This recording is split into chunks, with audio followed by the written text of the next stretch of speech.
All right, we're firing them up. This is the 6-0 heads-up class. Gary Wheeler out of Tulsa, Oklahoma. A 2004 Urhara chassis with a 470 Chevy. Oh, no, it's a Chrysler.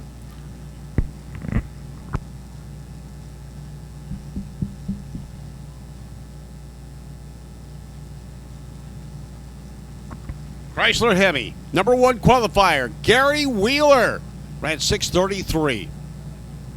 Mike Taylor, right alongside him right now. Hasn't made a run yet. At a Berwyn, Illinois. 496 cubic inches with a TFX Hemi.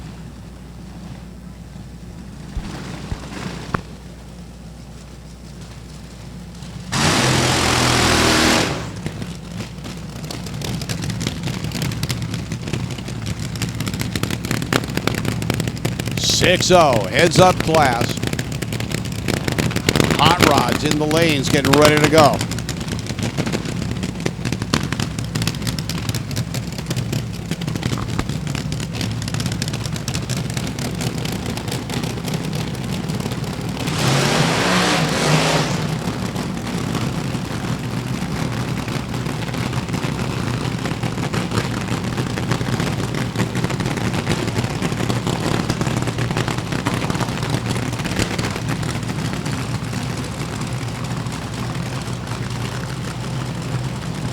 .60 is the magic number for these guys. It's a heads-up index category. Don't go quicker than 6.0. And both of the cars, looking at their configuration, they are similar to the NHRA's A fuel category. You run injected on nitro or blown with alcohol.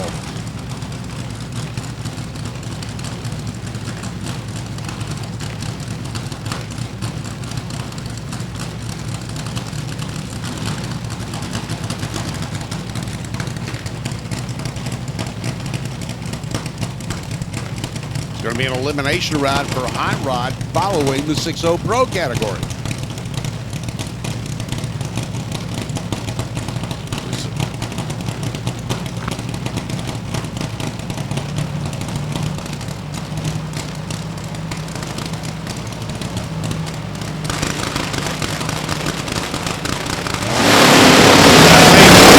Right lane crosses the center line, has to back out of it.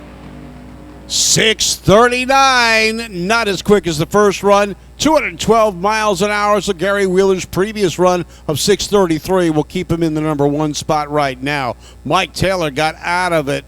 He crossed the center line. The car was drifting hard to the left. He backs out of it, saves it for another day. A little bit of starting line cleanup going on right now, and we'll bring up some more 6.0 Pro cars. Then the hot rods come your way.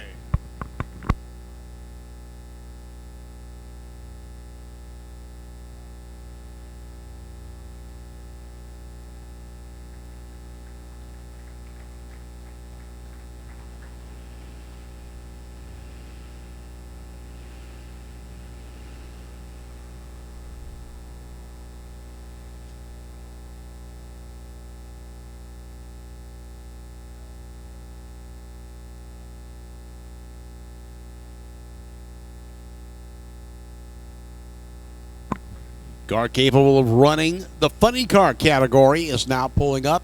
You got a couple of them. Arnie Beswick, well-known Pontiac racers. Names on the side of this Firebird.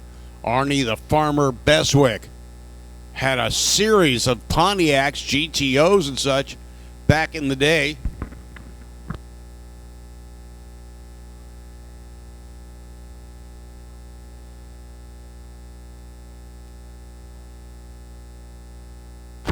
The Boss Bird is a tribute to the Arnie the Farmer Beswick 70 Trans Am funny car. The team is Eric Larson, driver, co-owner, Mike Garvlick, crew chief and co-owner, Jerry Newman's the nitro tuner, Tom Fields, assistant crew chief, Dave Worthington, the clutch man, and Michael Worthington, data acquisition. Maybe want to say special thanks to Valvoline, who's sponsoring the car. The best performance so far, 8th mile, 388, 193 miles an hour. Quarter mile, 602. at 232 miles an hour. Today it's running in the 6.0 class, the Boss Bird, up against the Camaro of Barry Young out of Pleasant Prairie, Wisconsin. 69 Camaro with an Alan Johnson 426 cubic inch Hemi. Eric Larson out of Spring Valley. He's got a Pontiac. It says 482. It fires up. Let's see if the Boss Bird can go better than their previous run of 602.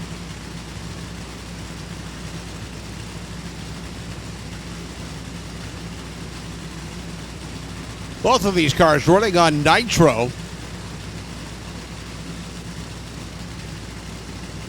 Capable of running the Nostalgia Top Fuel category, but have chosen to run the 6.0 class today.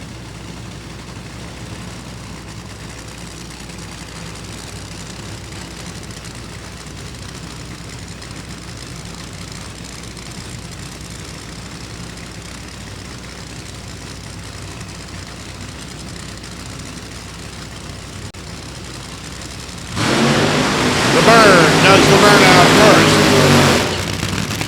Camaro follows. Eric Larson, Spring Valley, Ohio. 71 Trans Am with a Pontiac 482. Barry Young out of Pleasant Prairie, Wisconsin, 69 Camaro. Thank you all for coming out to the 16th running of the National Hot Rod Reunion. I'm Hot Rod Bob along with Warren Evans. We're telling you what's hot, what's not, what's going on throughout the day. We're getting ready to do the Hot Rod category next. You can smell the nitro. Breathe deeply. It clears up allergies.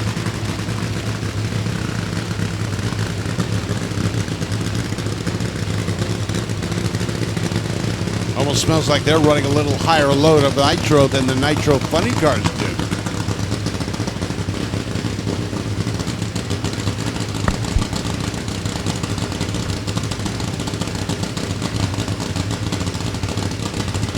'71 Trans Am, 69 Camaro.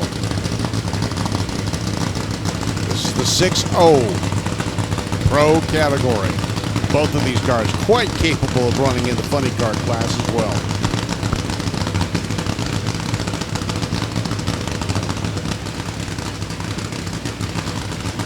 Three-stage light lit for the Bad Bird.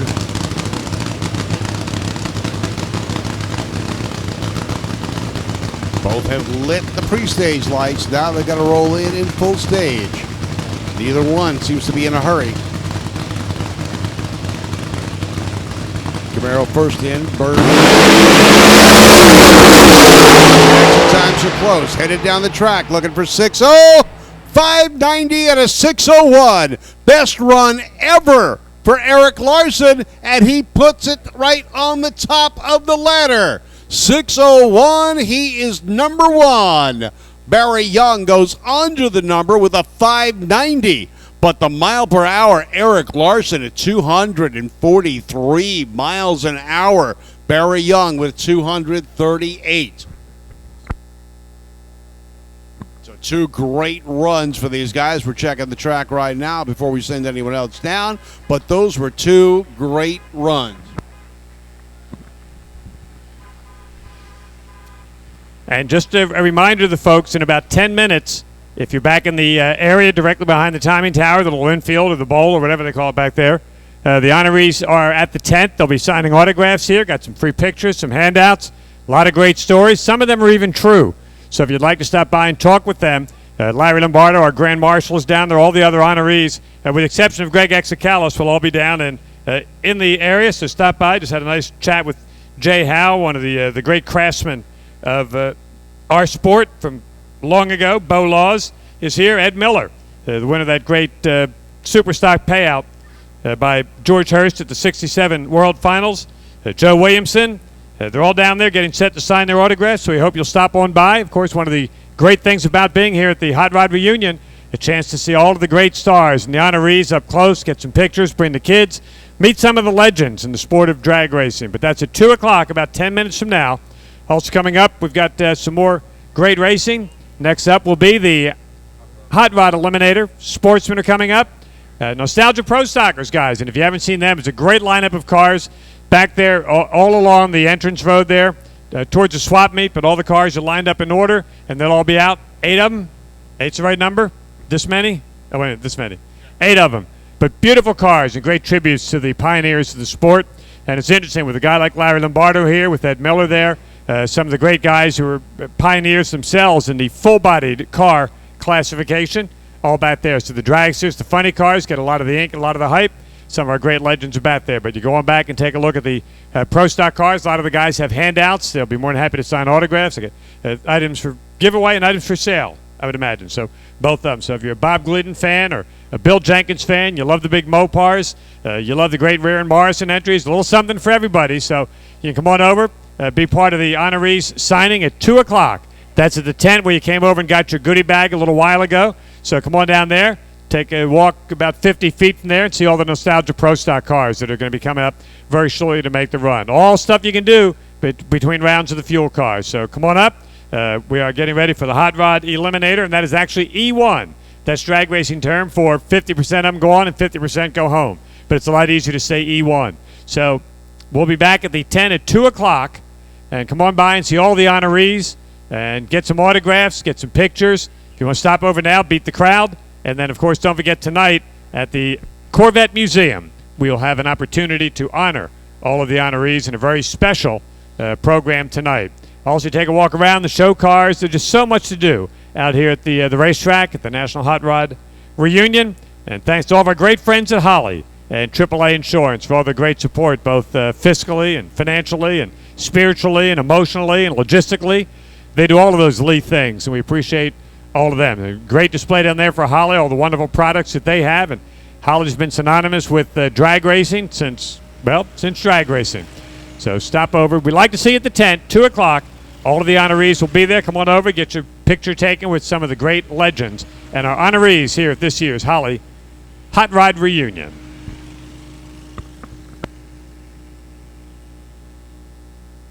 All right, the sidewalk Zamboni headed down the track, cleaning up some of the marbles that builds up out of the racing surface, and we will get back to racing in just a couple of minutes with the hot rod category.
As I've always said in all my years of drag racing announcing, in the interest of fair reporting, we're going to be down for a couple of minutes before we get a chance to run again. Got some stuff on the racetrack, and I don't care whether it's nostalgia racing or, current mellow yellow racing. Stuff on the racetrack is not good. Cars on the track, good. Stuff, bad. So you got a few minutes. Come on back to the tent area and meet the honorees. It's a great opportunity. You won't miss any of the racing action.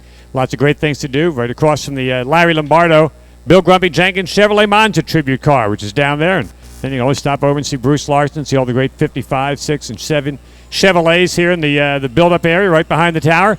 We'd like to see you over there at the tent for the honorees. Come on over and get a picture, get an autograph, get some free stuff, and just enjoy yourself here at the National Hot Rod Reunion presented by our great folks at Holley and AAA Insurance. So heading back to the tent, hope to see you there.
Spots wagons clutter your mind. In the sense of peppermints, the color of time.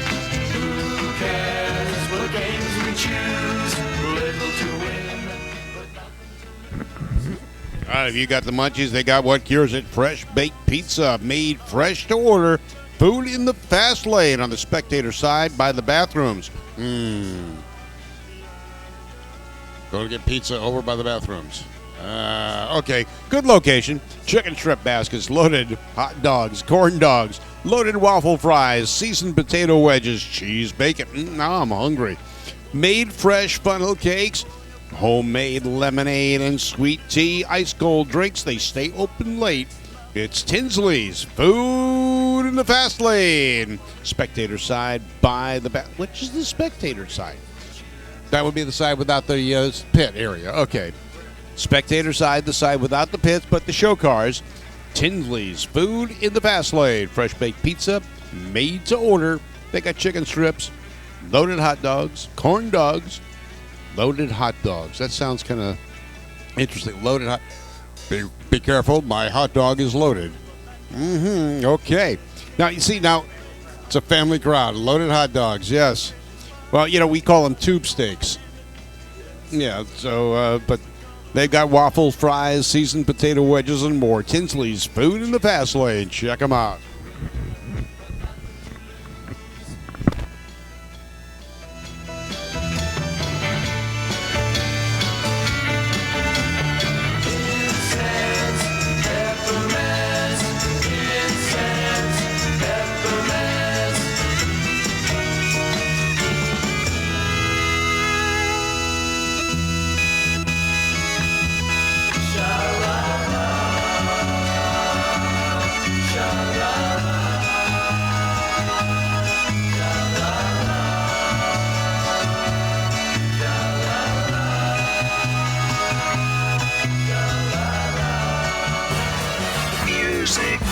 All 60s hits, Sirius XM Music, 60s on 6.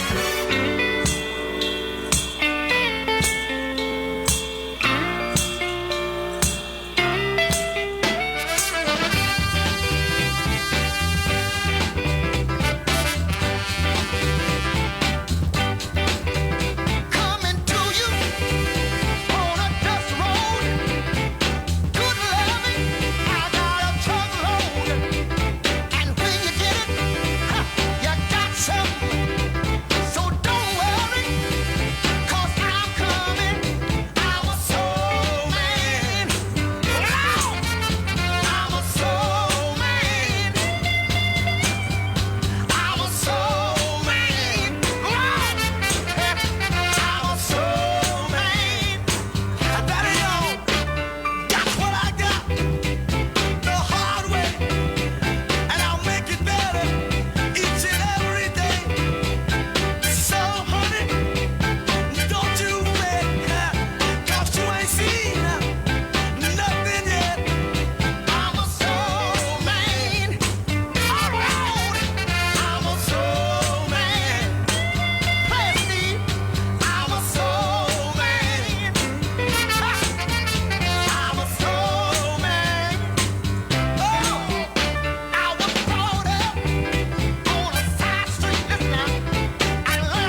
Soul Men, Sam and Dave. They got along about as well as Simon and Garfunkel. It is Sirius XM. It's the 60s on 6, and it's Pat St. John. Have you been keeping an eye on this thing? Ariana Grande and Pete Davidson from Saturday Night Live. They've got this whirlwind romance going. They're engaged, even though they've only known each other less than a month, I guess. They have gotten tattoos, each of them. Now, Pete had quite a few tats already. He reported he had a large tattoo of his ex's face covered up recently. Her name, Cassie David, the daughter of Larry David, prominently featured on his forearm, but a recent post on Instagram shows some conveniently placed new ink to cover that up. It's probably Ariana saying that that had to go. Probably a good idea. They are getting married after all. That's really something. Probably should have waited for a while. Wish you good luck on that. All right, the Kinks are next down the 60s on 6. So tired, tired of waiting, tired of waiting for you. So tired, tired of waiting, tired of waiting for you. I was a lonely soul. I had nobody till I met you, but you keeping me waiting all of the time. What can I do? It's your life, and you can do what you want.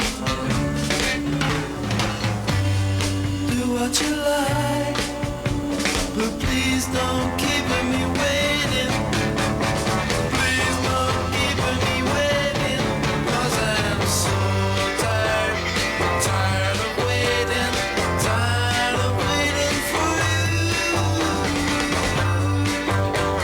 So tired, tired of waiting, tired of waiting for you. I was a lonely soul. I had nobody till I met you, but you keeping me waiting all of the time. What can I do? It's your life, and you can do what you want.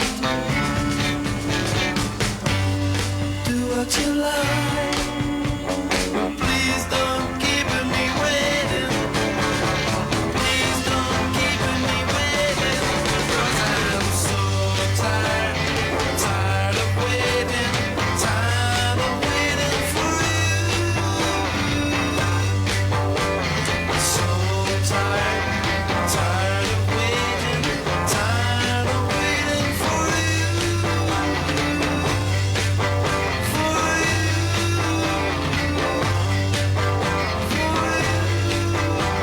Tired of waiting for you.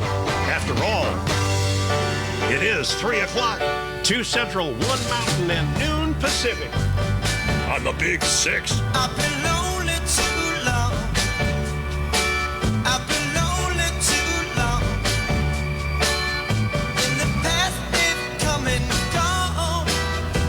I feel like I can't go on without love. Been lonely too long. Been lonely too long. I've been lonely too long. Been lonely. As I look back, I can see me lost and searching. I find that I can choose. I'm free. Oh, yeah. So funny, I just have to laugh. All my trouble been torn in half. I've been lonely, lonely too long. I've been lonely so long. Lonely.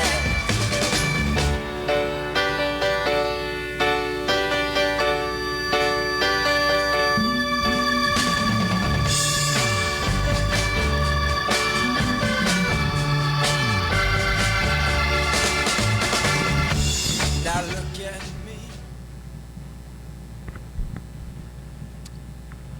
I hate to interrupt that Casey Kasem version of whatever we're just doing there of America's Top 40, but speaking of Top 40, our honorees are now in position over there at the tent. It's a relatively short line right now, but it will probably get bigger. So if you'd like to stop by and just congratulate our honorees here for this year's Holley National Hot Rod Reunion, we really appreciate you taking the time to go over there and acknowledge our honorees.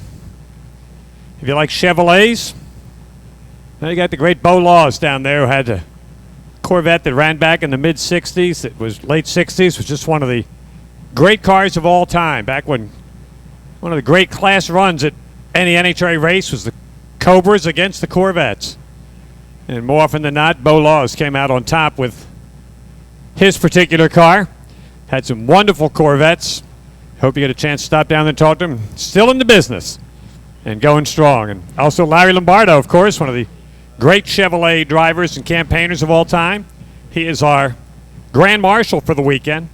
Went out to Indianapolis, or Englishtown, won his very first national event after winning the U.S. Nationals in his Chevrolet Corvette, which will be part of our display at the Corvette Museum this evening. Don't forget, you can come on over. Our celebration is free of charge. If you want to tour the museum, there's a nominal fee for that, but you can come on into where our honoree reception will be, and that is free. We'd like to see you there. Plus, hey, maybe sneak out a little early and go see the Corvette Museum and be part of our honoree celebration tonight. And Larry Lombardo, but they had a great shot. Larry Lombardo beat Dave Dool in the final of his U.S. Nationals win in '68. And Dave's son is here with us and has one of his wagons. And they actually staged them for a photo op yesterday, which was pretty cool. So we'll talk a little Grump stuff tonight with Larry Lombardo. Now, the great Jay Howe, one of the real craftsmen in the sport of drag racing, and one of the guys that really pretty much did it all. He builds them and drives them. And we got a great story on him with the L.A. Dart, the Don Garlitz car, the classic Logie Brothers Mustang that he ran and took to an AHRA championship. Great Anglia, for those of you that are staying at the Holiday Inn down in Bowling Green, that Anglia that's there is one of the latest works by Jay Howe, but there's a guy that's been associated with some of the great names in the sport. And you can also stop down if you like Chryslers. You got Ed Miller, won that great 1967 Superstock Nationals title and beat Bill Jenkins along the way. Not many people can say that they ever beat Bill, and maybe that's why Jenkins was grumpy. Well, they put up $10,000 for that race, and Grump thought he'd waltz in and sneak out with the money. Ed and his partner Kip Gunther had other ideas, and they wound up taking the money. And Kentucky's own Joe Williamson, who was just one of the great sportsman drag racers of all time, a lot of national event wins, and one of the few guys that can say that he won national events in AHRA, IHRA, and NHRA. And he won a lot of them right here at this racetrack. Joe and his son and involved with some circle racing and back now building some cars and some drag racing stuff. And again, if you've gotten your souvenir program, you'll get to pick up your program, bring it over to the honorees and let them autograph their page or their picture or a couple of them.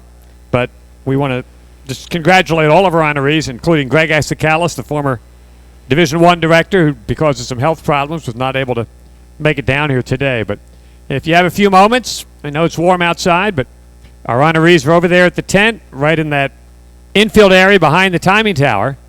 A lot of great cars there. Bruce Larson's car is on display there. The Grumpy Jenkins Mons is right across from the tent. So you can go on over there and take a look at that. And don't forget, if you've gotten your program, if you turned in your ticket for the goodie bag, gotten your program, take that on over and get our drivers to sign it for you. It's a great opportunity to meet some of the legends in the sport and get them to sign your program. Joe Williamson and Ed Miller, Bo Laws, Jay Howe, and Larry Lombardo. All over there, and be more than happy to swap some stories with you, take some pictures. Got some handouts to give away. Still looking for those elusive, hard-to-find event handouts with all of our honorees on it, but they shall show up. That's the rumor, at least. But so stop by. I'd like to see you over there at the tent, and enjoy your time. They're going to get back to racing here in just a moment, but stop over and see the honorees. And they're just starting all these cars up, and Nick Agresta working the room over there. He's probably ignoring me because he talks to a lot of people over there. And one of our great NHRA drag racing announcement members, Nick Agresta, working the room down there as only Nick can do. And ignored me like so many others do. But just always nice to see Nick here with us in the house. Every time I see him, he's talking to some good-looking woman. I can't understand this. You know, it's his thing. All right. Now, I got to tell you, it's got to be a long while since you came to a drag race and saw two cars like this either running anywhere or, in the case of the car in the left lane, just running, let alone lining up and running each other. All right, guys, time to impress your girlfriends and or wives with what kind of car is that in the left lane. If you said Mercury, you are incorrect. That is the classic, ever popular, 1949 Hudson. One of my favorite drag races of all time. Dick Mazzelli, former Division I champion, just built a 49 Hudson with a late model Hemi motor in it. It is a showstopper, breathtaking. Anyway, ladies and gentlemen, got a 65 Impala in one lane, 49 Hudson in the other. And I believe the fact that you paid to get in here today, you can tell the difference between the 65 and the 49. If not, we'd like to thank you for coming, and please drive carefully.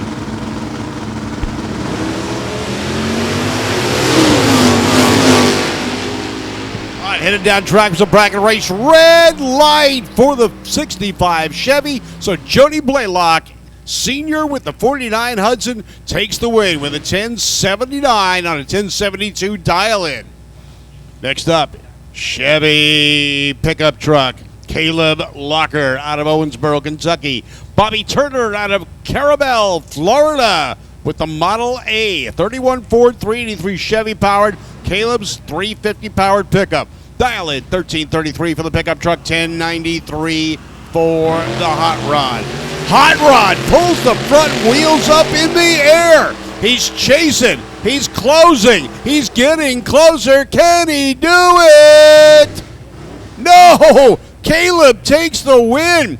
1352 on a 33 to an 1143. Doesn't run the number. Johnny Matthews out of Pleasant View, Tennessee with a 65 Comet. 1148 dial-in takes on Don Oglesby. 1116 dial-in with the Grumpy Gremlin.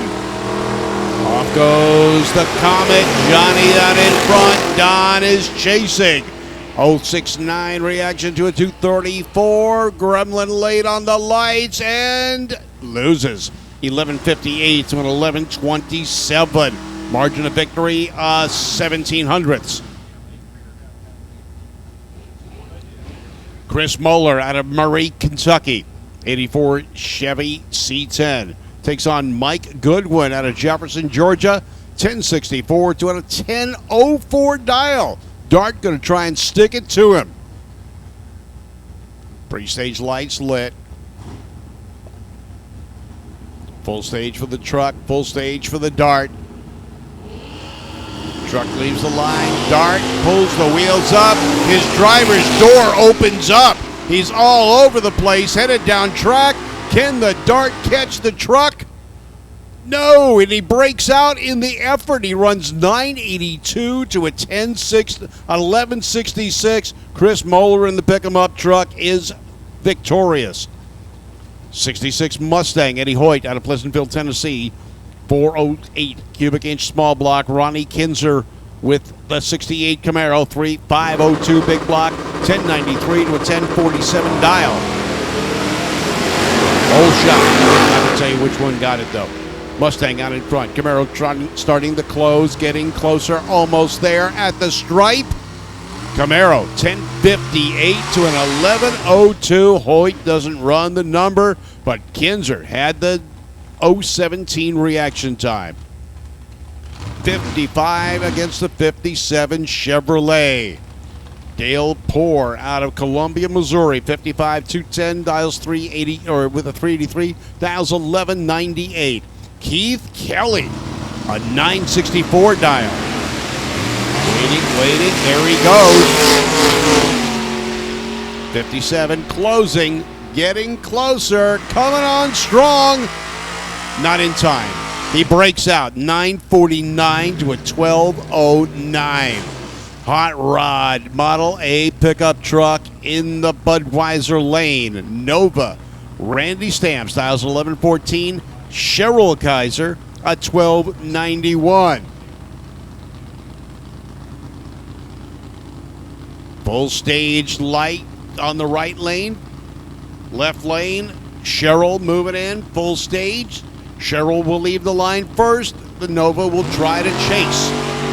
Wheels up, gone, down the track. The pickup truck moving strong. Model A Ford out in front.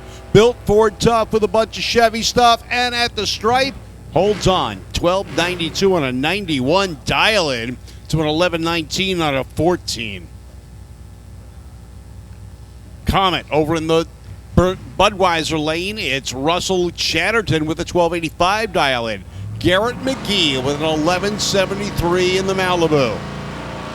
Red light, and Garrett McGee becomes a first-round runner-up. Russell Chatterton at a 171 reaction time. Garrett McGee deep in the red. Russell Chatterton goes 1281, but it's first or worse. The first was the red light for Garrett McGee. Chris Spurgeon out of Franklin, Kentucky with the Crosley. Got a Chevy for power, 1399 dial-in.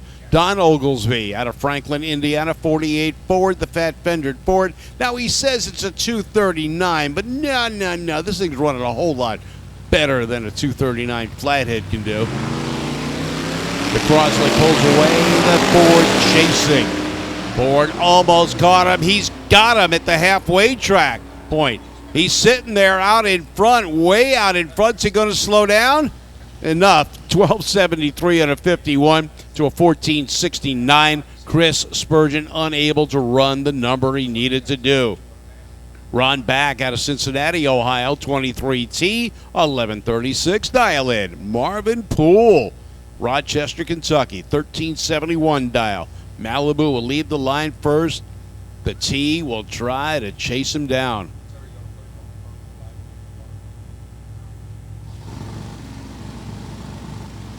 Off goes the Chevy. Chasing is the T. Chevy out in front. He's already at the 330.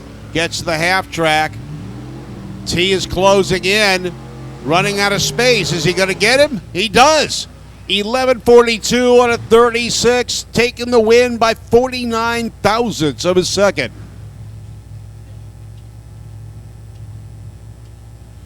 Kurt Hoft out of Wright City, Missouri. 1023 dial with the Comet. Taking on the Marvin Poole Chevelle. 1371 dial in. No, it's not Marvin Poole, but it's got the same number. That's Chris Anderson. There we go. Out of Sydney, Ohio, 66 Chevelle. Chevelles were introduced in 1964. The midsize Chevrolet. The Comet was the sister car to the Ford Falcon. 1023 dial-in for the Comet, 1369 for the Chevelle. Chevelle leaves the line first. The Comet will try to chase him down. 3 seconds worth of head start. That's an eternity, and he can't wait. Anticipation too great, and Kurt Hoff red lights. Chevelle getting the win. Kurt just going to run it out the back door to have fun. Goes 1229 or 1029 to a 1532. Anderson doesn't even run the number. Jim Anders out of Springboro, Ohio, and Lynn Zendbergen. It's easy for you to say. 1184 dial-in for the Chevelle. The Chevy S10 going to dial 1107. So less than 800ths of a second worth of head start for the Chevelle. Chevelle's got a 496 big block, as does the S10.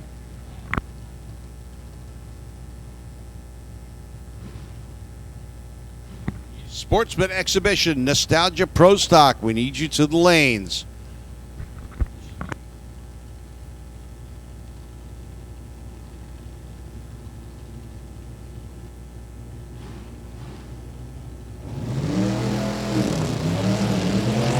Bell pulls away with, oh, look at the, I can't tell you about the reaction times, but I'll tell you what, they are close.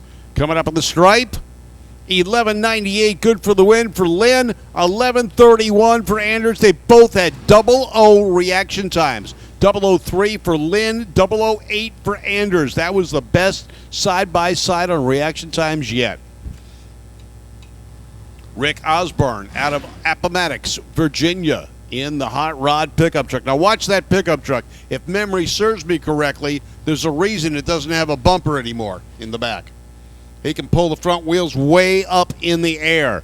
Bob Steffens out of Labadie, Missouri, 41 Willys. 454 Chevy up against a 383 small block. But Rick can get this pickup truck moving. It's got lots of tire filling the fender wells, as does the Willys. Willys getting the tires heated up. Got to get it out of the water, though. He's still got water on the tires.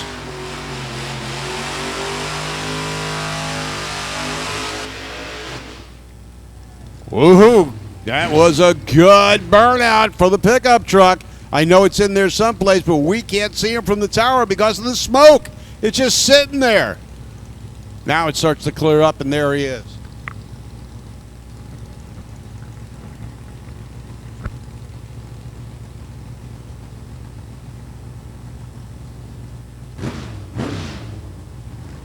$10.80 dial-in for the pickup. $12.54 for the Willys. Willys leaves the line, but red lights. And I told you about that wheelie. Did you like that wheelie or what? Rick Osborne getting the win. Bob Steffens left before the tree can get activated, then breaks out with a 12.09. Rick Osborne taking the win, 10.78. Little breakout as well. Sportsman Exhibition to the lanes. Sportsman Exhibition to the staging lanes, please. And Nostalgia Pro Stock. Sportsman Exhibition and Nostalgia Pro Stock to the lanes. 11.89 dial-in for Scott Kobeck here in the Jegs lane. Chuck Garrett goes 10.08 on his dial-in with the Vega. Over almost 2 seconds worth of head start for the Chevelle. He's gone. Vega chasing. Chevelle is out in front. Chevelle gets to the halfway point. Vega starts to close. Look at the closing speed. Getting greater, getting closer. He doesn't get him. He breaks out. 10.06 out of 10.08. 12.12 for Scott Kobeck. He had him on the starting line with an 0.56 reaction to a 128. Randy Vaught out of Murfreesboro, Tennessee. 66 Chevy 2. Takes on Mark Mag with the Nova out of Bowling Green. 996 dial-in for the Nova. 1139 for the little older Nova. 66 Chevy 2 with a 360 up against a 71 Nova. 71 Nova pulls the wheels up in the air with a little 406 small block. He's able to hammer the throttle and catch the competition. Randy's trying to hold him off. Who's going to take the stripe? Mark Mag does. 10.08 to an 11.59. Ernest Boards out of Indianapolis, Indiana. 65 Biscayne with a 427 big block. Clyde Dunphy out of Pleasant Plains, Illinois. He's a veterinarian retired. What would a veterinarian drive? But a pony car, of course. A 72 Mustang with a 514. He dials 1028 to a 1071.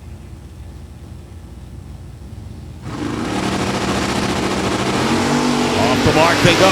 062 and 035 reaction time. Almost side by the 330 point at the stripe. It's a tight one, but a 10.89 to a 10.48. And it's Ernest Boards with the 65 Chevy taking the win. 750 index cars, lanes 5 and 6. 750 index cars, lanes 5 and 6. 36 Ford Rocky Seaman out of St. Charles, Missouri. Built Ford tough with a bunch of Chevy stuff. Dials 1205. 1221 for Larry Runnels out of Mineral Point, Minnesota with the hot rod Lincoln. Lincoln out in front. The 36 trying to close in on him. The four-door Lincoln Luxo barge is headed to the stripe and loses. He breaks out. They said it couldn't be done, but he goes too quick. 12-19 to a 12-21, and Rocky Siemens gets the win. Flying Falcon over in the left lane is Bob Hoff. Westhoff out of Martinsville or Matthiasville. Marthasville, Missouri, 60 Ford Falcon with a Ford 60. Dan Matthews in the MG, 1080-94 dial in. 52 MG out in front, the Falcon closing in. MG trying to stay out there, puffing a little bit of smoke as he goes to the finish line. Lights, and it's the Falcon taking the win with a 1056 to an 1114 on a 94 dial-in. Doesn't run the number. Chop Top 57 Ford, Mark Friend out of Neoso, Missouri. Joe McGee out of East Alton, Illinois with the Chevelle. Full stage for the Chevelle. 57 Ford moving in there. He's got a 390 FE motor against a 388 small block for McGee. McGee off the mark, but Friend drills the tree and he's chasing strong. 57 Chevy coming on at the finish line for the win. 11:24 to a breakout. 11:78. Margin of victory, 15 thousandths of a second. Johnny Britt out of Bowling Green, California, 1969 Camaro with the 350 over in the Budweiser lane. The Nova is J.L. Blackard out of Olive Branch, Mississippi. 66 Chevy 2 with the 355. 1324 dial-in for the Nova. 1193 for the Camaro. Nova pulls away. Camaro chasing. Quicker by 3/10 of the first 60 feet. 2/10 by the 330, and at the finish line, he gets the win in the right lane. J.L. Blackburn runs 13:35 against a 12:02. Britt doesn't run the number.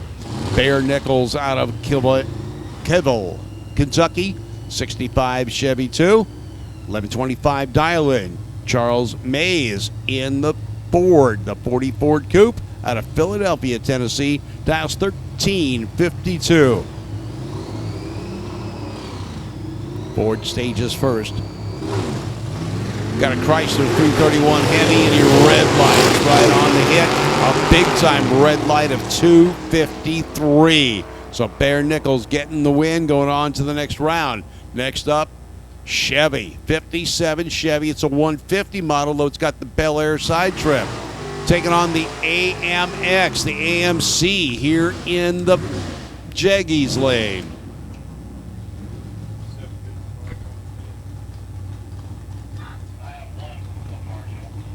$10.07 dial in for the AMX, 1146 dial for the 57 Chevy. 750 cars, we need you to the lanes. 750 cars, we need you to the staging lanes, please. Lights drop, the 57 pulls away. The AMX pulls the wheels high in the sky. Headed down track, 57 has a sizable lead. Coming up on the finish line lights, AMX closes the gap and takes the win. Goes 10-10 to an 11:55. Both on the throttle, neither giving up. 4 hundredths of a second separated them. Mike Shanks out of Union, Missouri, the 76 Camaro, dials 1027. Terry Lindsay, 940 dial in. The Bowling Green base 67 Camaro.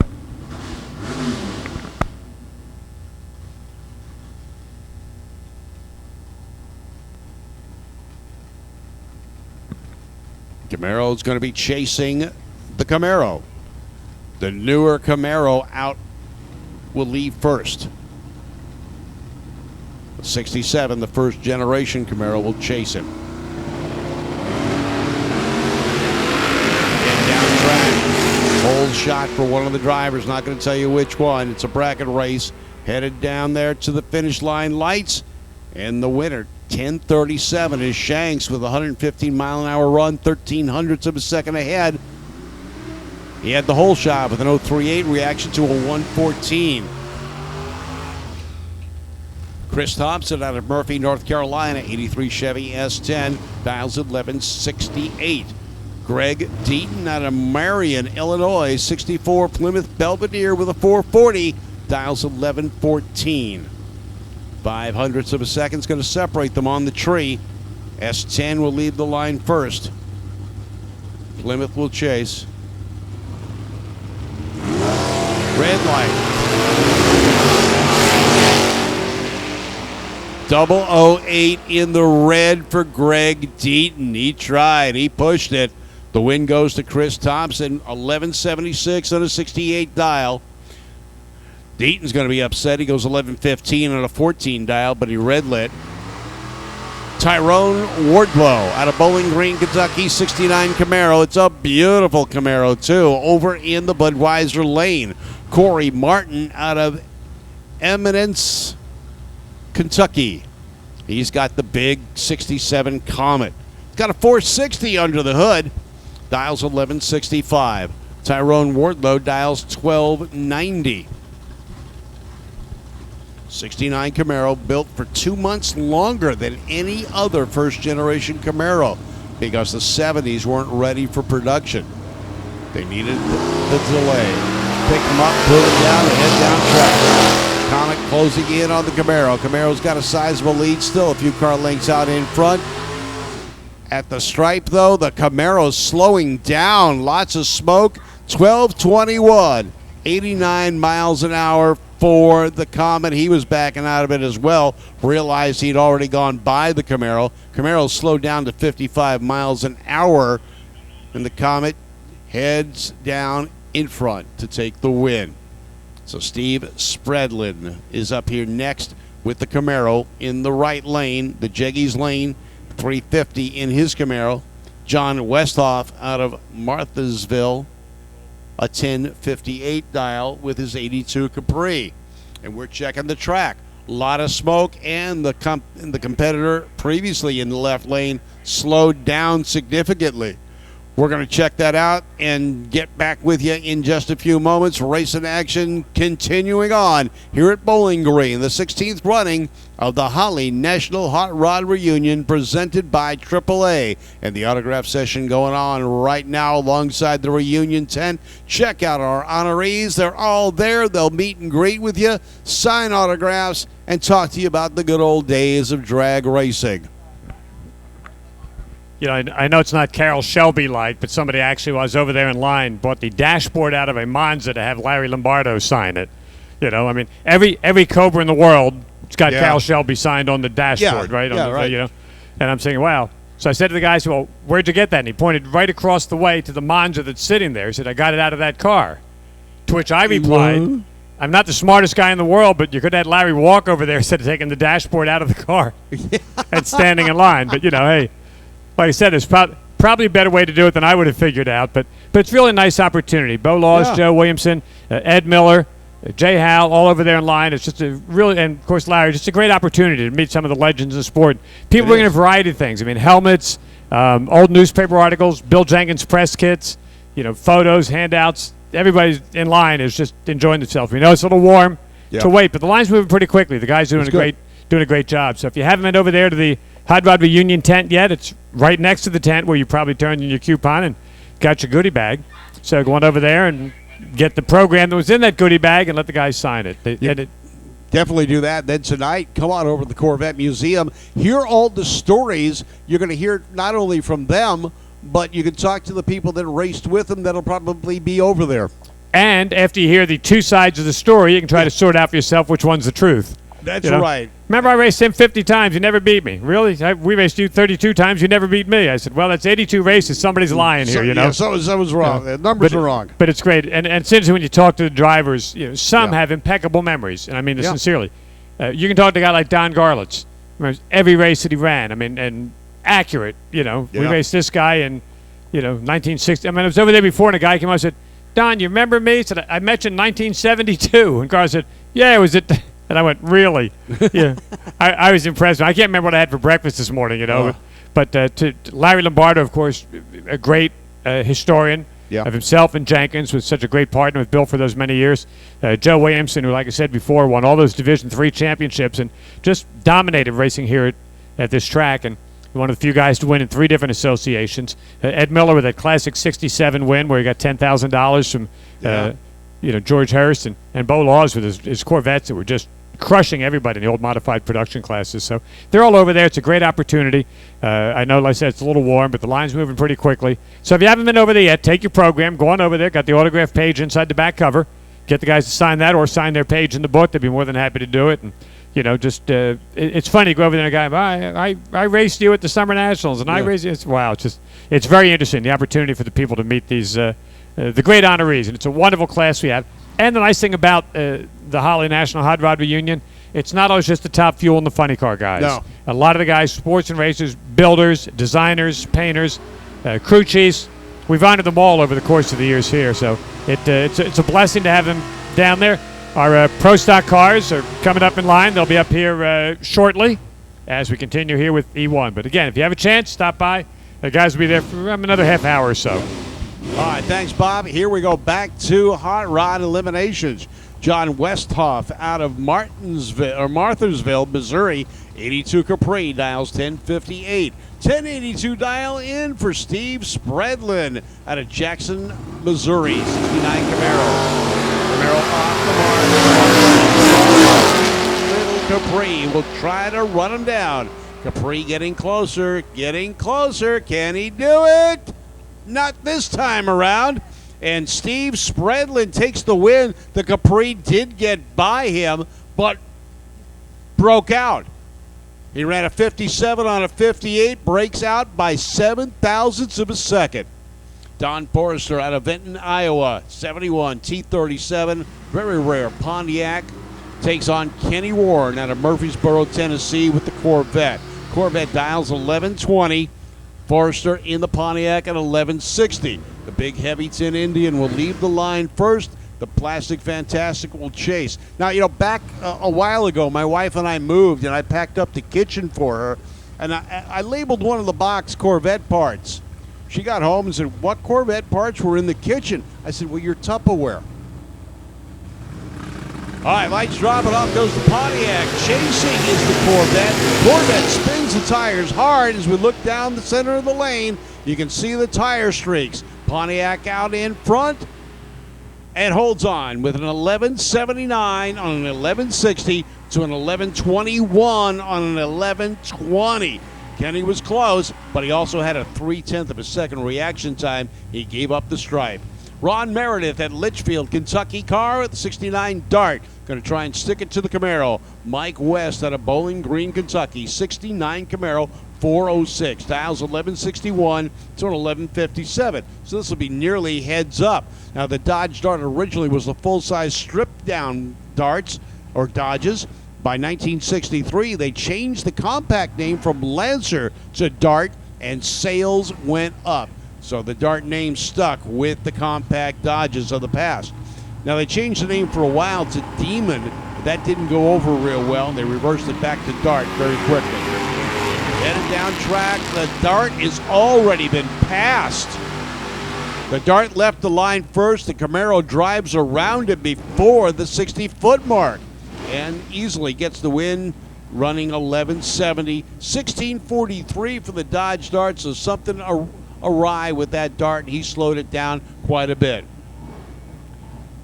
Greg Wentz out of Florence, Kentucky, 68 Camaro up against the 67 Camaro of Dave Long. Now, you can look at him now and see the difference between a 67 and a 68. It's quite simple. No wind wing on the 68, and he's got side marker lights. Camaro pulls the front wheels up in the air in the right lane, left lane chasing, right lane using up some real estate, wiggling a bit down the track, coming close to the center line, and taking the win, though, with a 1029 to a 1013. Closer to the number.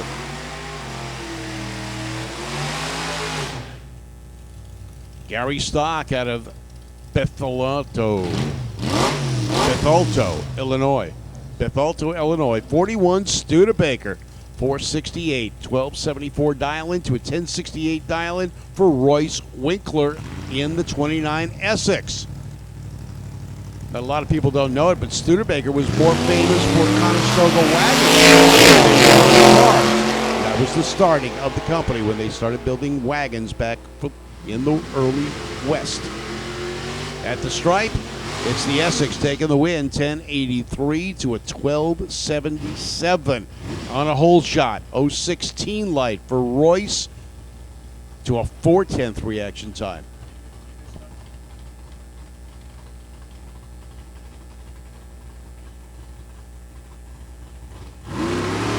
Oldsmobile. Sargent's off the line over the 360-foot mark.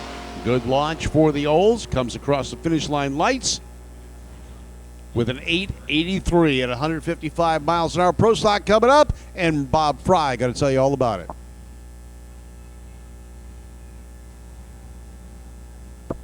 So from one Bob to another as we get set to go and watch George Cubis in the Ronnie Sox / Billy the Kid step car coming up, and Steve Stanek with that Chevrolet Vega. These will be your first two. Getting set to go, the Nostalgia Pro Stock cars. And those of you that were like me, I tell people that I've been started announcing before Pro Stock was a class. So that'll tell you how can I word this gently? How long Pro Stock's been around. Or how old I am, one or the other. So George has the Illinois-based machine, both of them out of Illinois. That is the classic Plymouth Arrow with the historic red, white, and blue paint job on it. Vintage Ronnie Sox and Buddy Martin, but he also drove the car for a while and was owned by the notorious Billy the Kid Stepp, whose team won Best Appearing at Indianapolis and all showed up on the starting line with briefcases and submachine guns. You know, I'm assuming they were fake, but then knowing Billy Stepp, maybe not.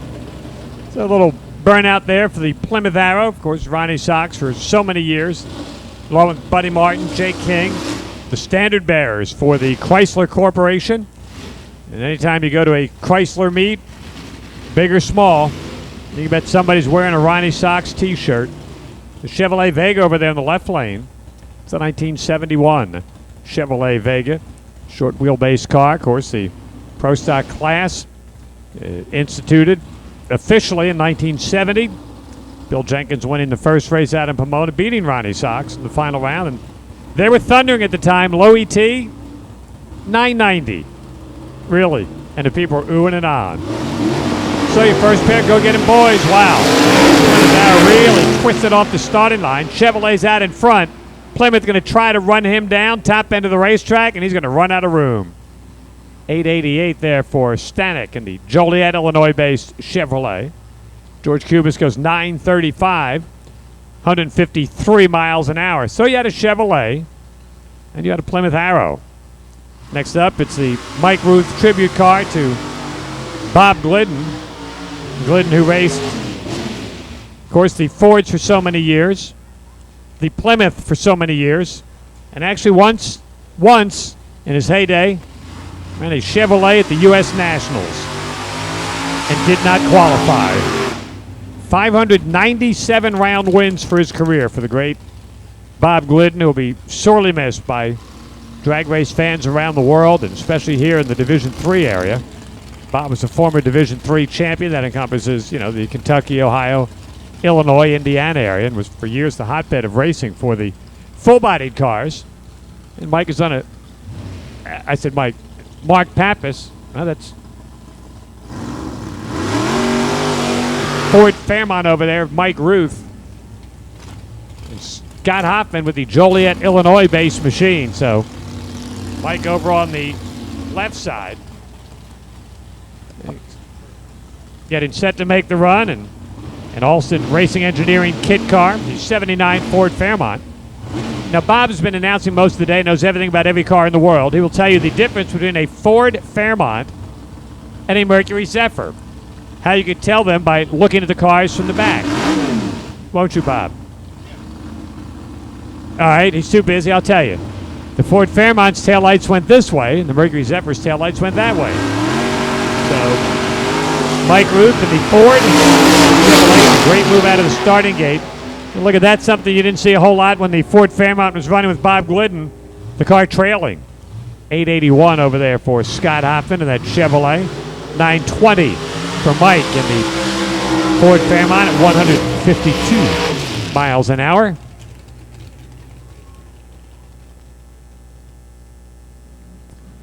And the Rare and Morrison team car, the team that started out with the great Lee Shepard driving. He lost his life in a testing accident, and then Bruce Allen took over. And we need 7 O's to the lanes, please. 7.0 staging lanes, please. Like them? Wow, that's fast. I mean, oh, that's 750. I'm sorry. I thought it was good. I said, whoa, look. All right, so 7 O's to the lanes, please. A little run out of the burnout box there by the Illinois-based car that is one of the quicker cars in the field over here on the right side of the racetrack. Pontiac Firebird and the rear and Morrison car, and that is Mark Pappas with the Chevrolet. Mark owns the Classic 72 Vega of Bill Jenkins and also went to the Mecum auction in Indy a couple of years ago and bought the trophy that Bill won when he won the 1972 National Challenge race in Tulsa, Oklahoma. Won 25 grand. As a matter of fact, that car, and then Preston Davis is here. And at that same Tulsa race, he went into the final round, and funny car ran against Tom McEwen. So you got a little Chevrolet Camaro, you got a little Pontiac Firebird. Ready, get set, go get it, boys. Wow. Pontiac's popping all over the place, spinning the tires all the way down the track. Couple of car lengths to the good. Windlight Pontiac 795, 178.90 miles an hour. Mark in the Rare and Morrison car 822, 170.08 of your miles per hour. Well, that was quick. Well, they are quick, and you can see them all back there in the pit area. There's more. They got more. So stop by and take a look at them. And the 1956 Chevrolet, and then a Chevrolet Camaro. A little something of everything coming up here in the 750 class. 7-0 should be filing into the lanes because that dulcet tone announcer called and asked him to show up. We'll see how much clout I have. Hey, don't forget, Corvette Museum tonight for the honorees. Hope to see your face in the place.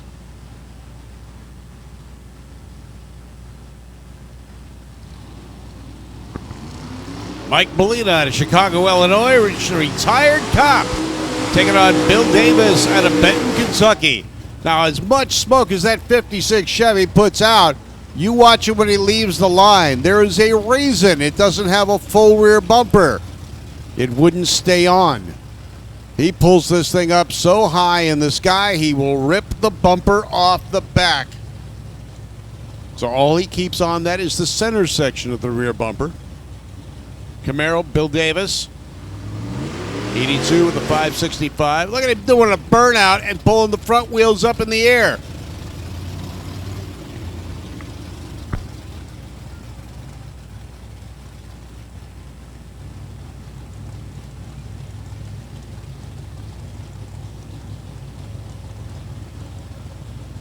Sportsman Exhibition cars going on track right now.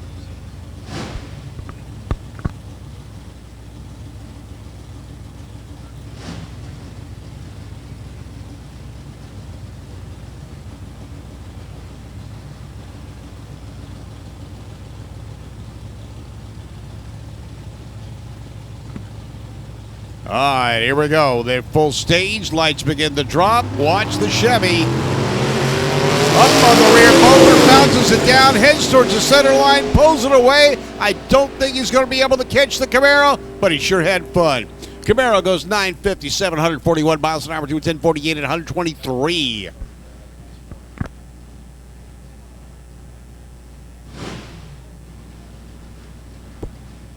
So that car earlier today, they were just telling me, did the wheel stand earlier, and battery charger fell out of the back, does wheel stands, hit the left side of the car on the right side wall earlier, which is not easy.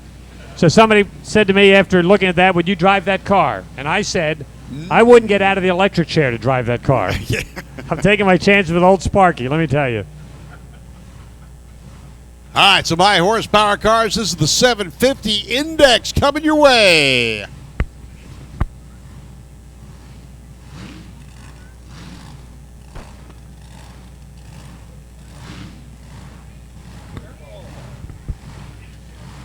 So 750 coming at you right now. That's the Index Pro Tree cars.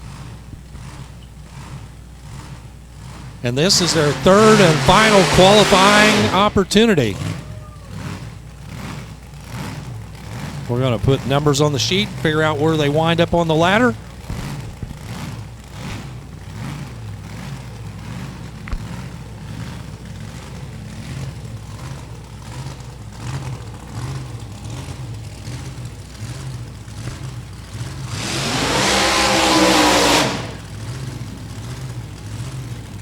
Peterhead Left side of the track, Bethel, Minnesota. The Fiat Topolino bodied. Guess they used to call these fuel coupes back in the day. A dragster with a Fiat body on it.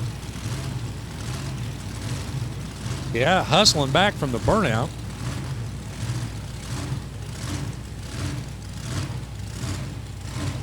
His best pass out of his first two was a 760.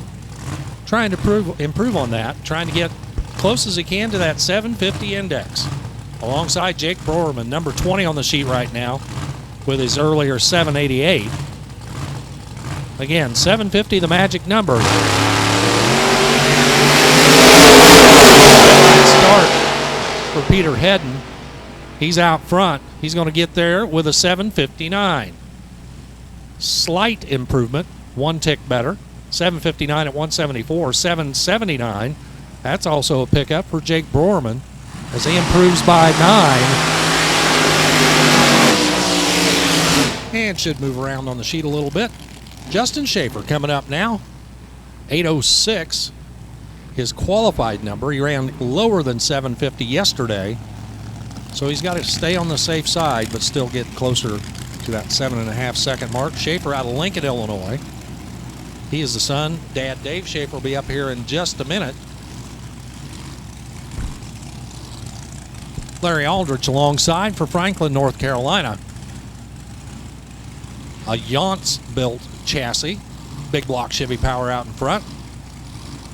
Irina, I assume that is who was helping him back up there. Number 4 right now with a 751.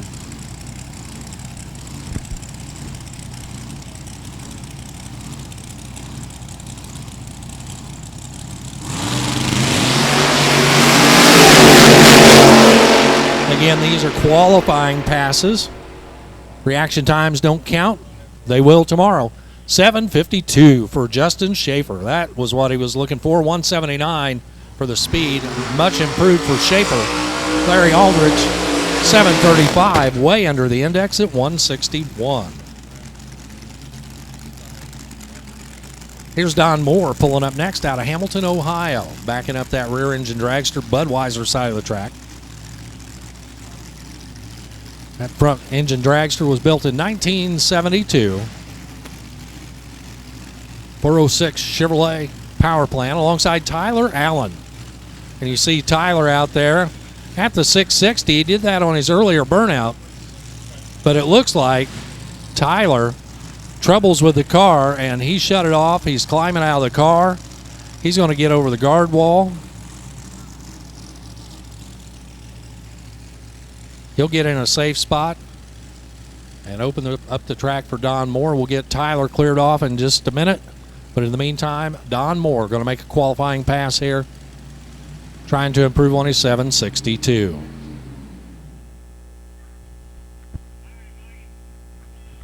So with that, we're going to go ahead and shut off the dragster back here for Don Moore.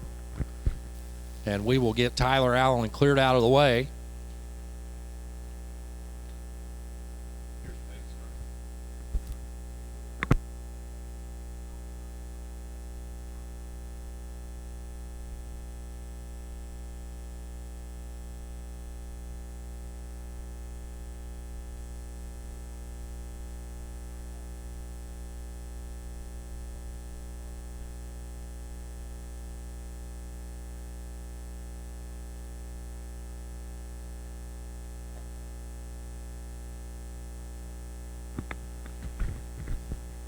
So 750 cars making qualifying passes right now. 7-0. If you're not in the staging lanes, we need you to head that way. 7-0 Eliminator to the lanes.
So Tyler Allen cleared off the top end of the track.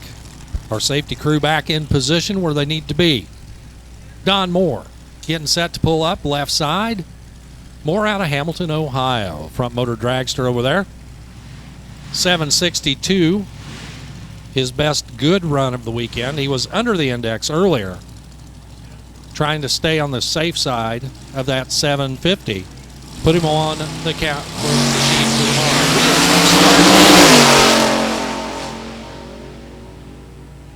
And at the finish line, it's going to be a 776 at 168 for Don Moore.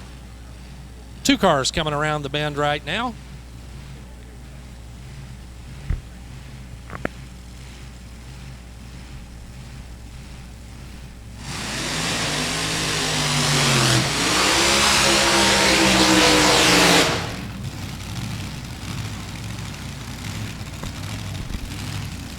Brian Friend out of Columbus Grove, Ohio. The green machine over there. Mike Spitzer built that dragster, nostalgia style. Alongside Steve Matthews out of Marietta, Oklahoma.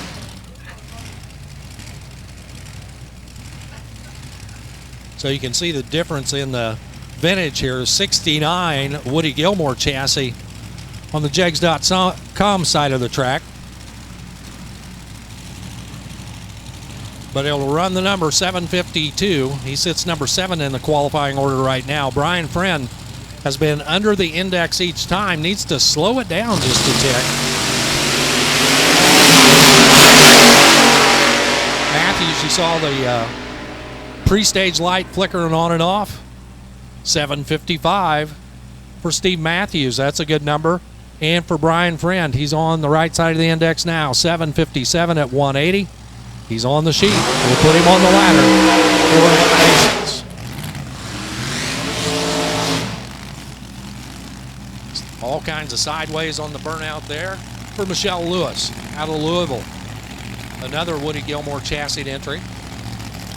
The Budweiser side of the track. Michelle backing up alongside David Schaefer. Schaefer from Lincoln, Illinois. 37 Fiat Topolino supercharged machine. Schaefer, as I recall, firefighter by trade. He's going to plant those Hoosiers and head straight west, looking at that 750 up there on the scoreboard. 7-0 eliminator. If you're not in the lanes, we need you. 7-0. To the lane.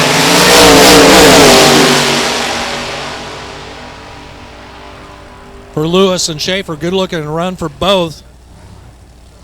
7:48.8 for Schaefer. He's too quick. So he's been on both sides of the index. 7:42 for Michelle Lewis. She'll stand on her 760 from earlier today. Dave Waters, 41 Willies, sits behind the water box. Supercharged machine with suicide doors on it. Alongside Kurt Duckworth, making the tow over from Weirton, West Virginia. 67 Camaro. Here on the right side, the jegs.com side.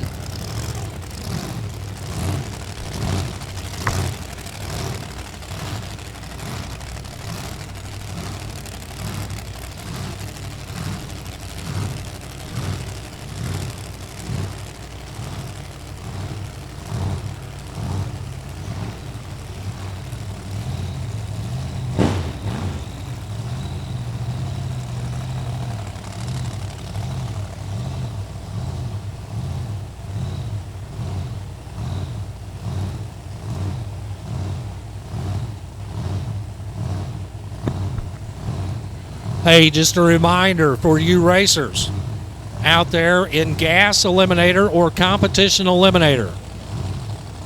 The next time you're on the track, that will be elimination round 1. Your qualifying is complete. You'll be going straight into E1 for gas eliminator and comp eliminator later on today.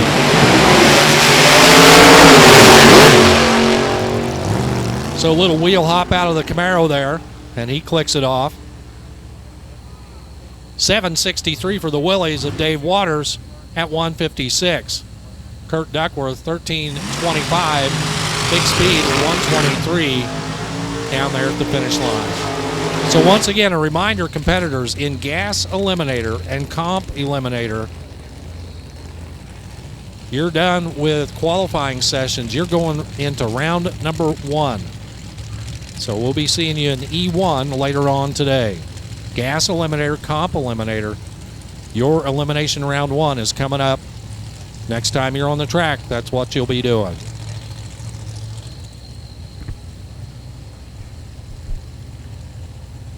Here's Kerry Millett, left side, alongside Rick Seba. Millett left side, 41 Willies. Looks like the top of an aircraft carrier back there. Millett 750 with a 6, number 3 qualifier. Rick Seba from Winfield, Missouri. Looking for a better number than the 789 he posted earlier today.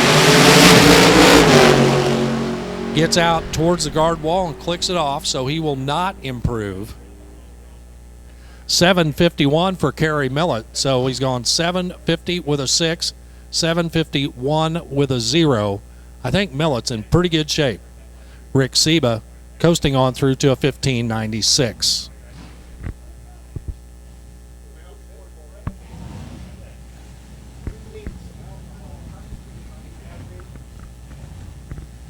You're in need of alcohol? So we have a racer in need of some alcohol, racing alcohol.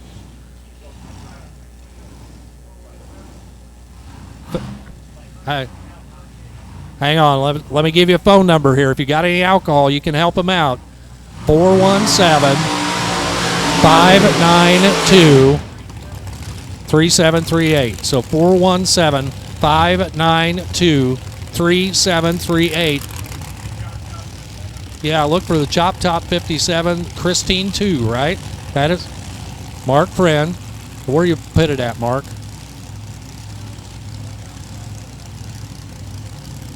Straight down just outside the staging lanes. Look for the Christine 2 machine, and you're in need of racing alcohol, right? You bet.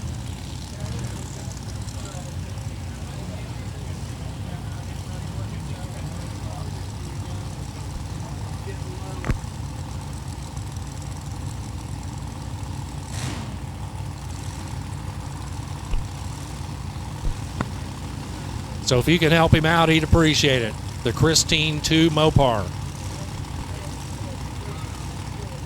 Ford, I'm sorry, Christine 2 Ford, 57 Ford. Look like, okay.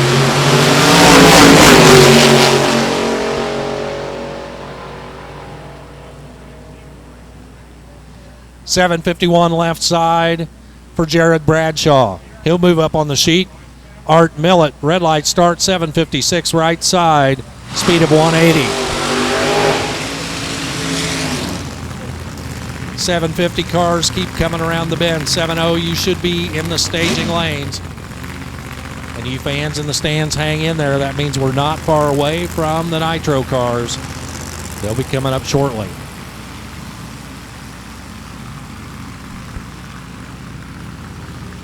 Michael Brown, Daniel Mann coming up now.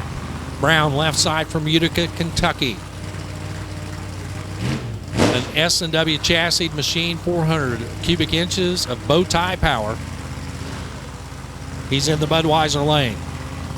South side of the track. North side of the track, that's Daniel Mann from Fenton, Missouri. 33 Willys Coupe. Got the aerodynamics worked out on that 33 Willys. Got that big wing on the back. Flash of ambers charged towards the other end.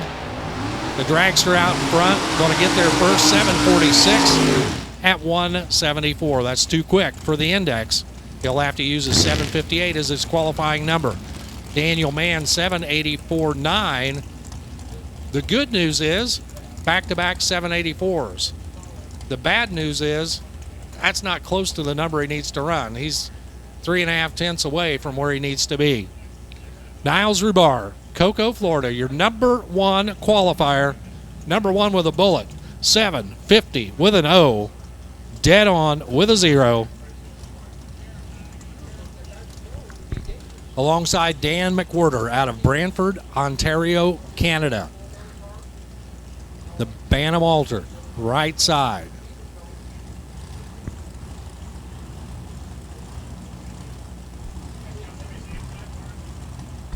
I'm sorry?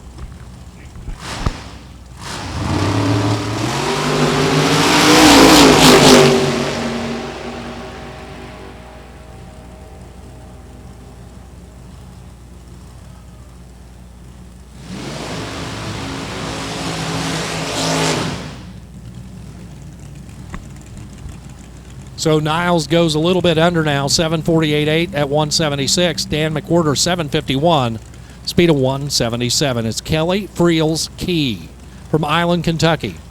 That Friel's name is legendary here in Kentucky drag racing. 34 Bantam Altered with a Hemi out front. Alongside Goddard Wagner II from Aurora, Illinois. The supercharged Comet. We're clearing off the top end, and as soon as we are good to go, we will be hot on the track with Kelly Friel's Key and Goddard Wagner II.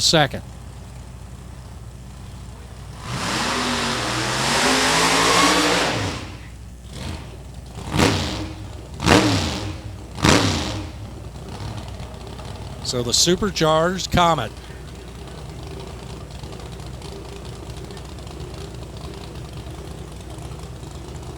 $792, the best number so far.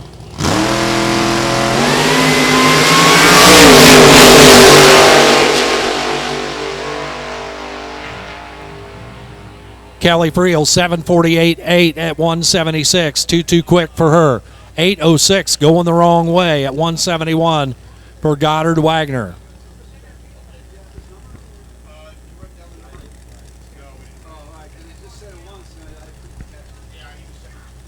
So Mark Friend. Mark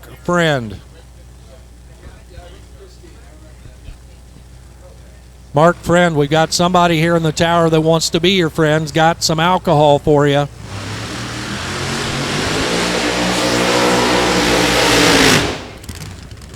If you could make contact with the tower.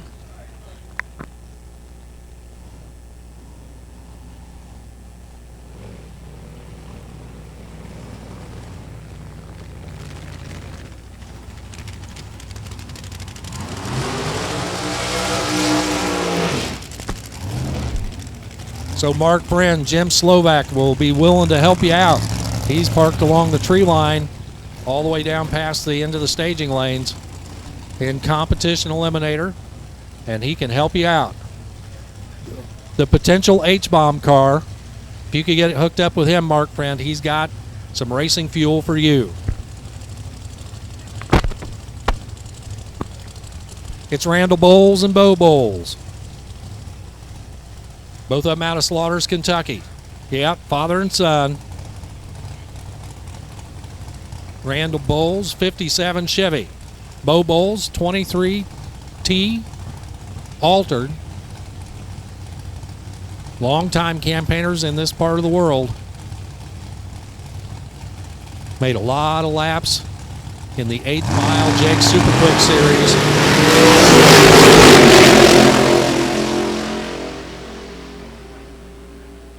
Bo Bowles out front, 745 at 179.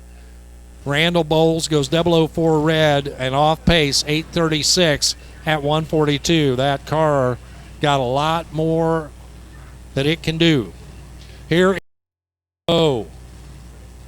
Eliminator coming up now.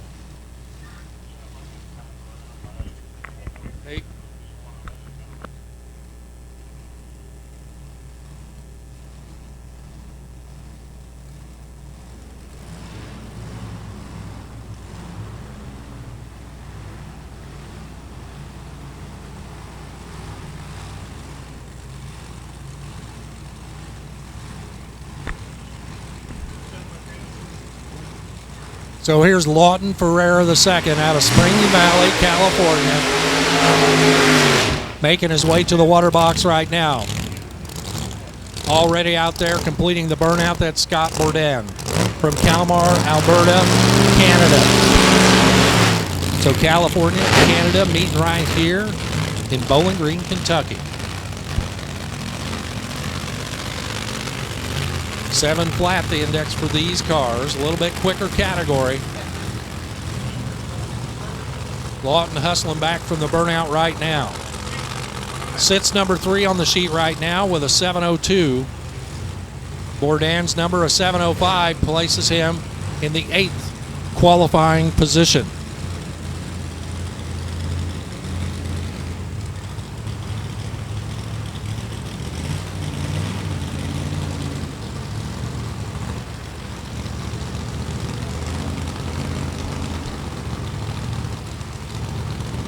Don't forget, race fans, coming up very shortly, we'll be going back to the Nitro cars for the final.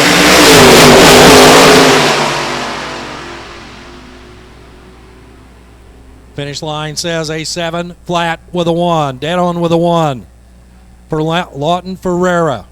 Runs the number 7-0-0 with a 1, and he will move up on the qualifying sheet. Scott Bourdain out of Canada, 7:06 at 194. Attention in the pit area, we need Nostalgia, Top Fuel Dragster. To the staging lanes, please. Nostalgia, Top Fuel. We need you. To the staging lanes, please.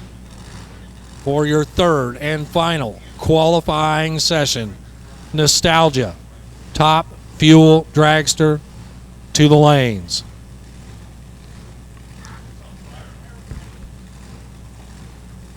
The body comes down for Darrell Webb, left side of the track out of Edmond, Alberta, Canada. 70, Barracuda, left side alongside Dick Schmidt from Sharonville, Ohio. Schmidt waits patiently in the water box as injected dragster, pointing towards the jegs.com scoreboard.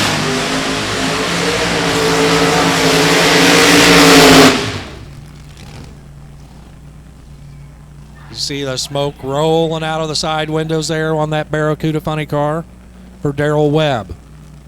His best run so far is 7:22. Got room to improve. And this is his last chance to do it.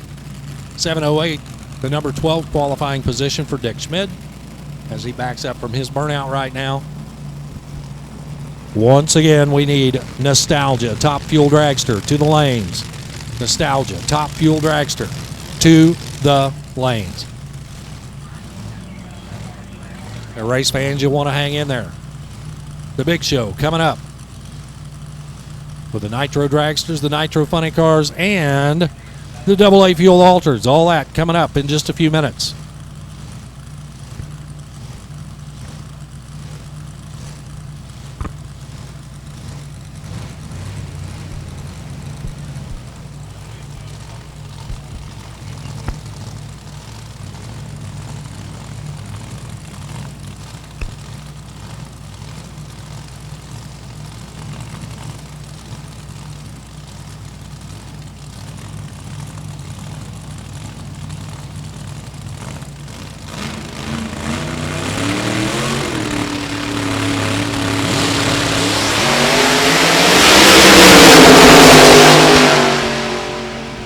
So the funny car drifts over towards the center line. 7:21. The good news, it's an improvement. The bad news, it's not enough. Not really going to move around on the sheet. Only improved by 1/100th of a second. 7:04 for Dick Schmidt. That is an improvement for the injected dragster. 2 more getting set to pull up into the water box right now. A pair of Altereds. The Budweiser side of the track, it's Ronnie Robinson. Jegs.com side is Corey Millett. So while we got a minute of quiet, just a reminder once again, Top Fuel, we need you to the staging lanes for your third and final qualifying session. Top Fuel to the lanes. Funny cars, you'll be on standby. You'll follow the fuelers into the lanes. And then it'll be time for AA Fuel Altered. You won't want to miss that, as they will put on a show for you out here in just a little while. But again, top fuel to the lanes.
So once again, we need top fuel to the staging lanes, please. Top fuel. We need you to the staging lanes, please. And fans, you won't want to miss their third and final qualifying session, their last chance to get into the show. 8 cars will qualify, and about 4 more are going to go home. So top fuel to the lanes. Our safety crew says everything is good to go down there past the finish line, which is great news, especially for 2 drivers sitting out here in the hot baking sun. That is Ronnie Robinson and Corey Millett. Robinson, the runner out of Franklin, Tennessee. Corey Millett from Pequa, Ohio.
Robinson blows the tires off of it right at the hit.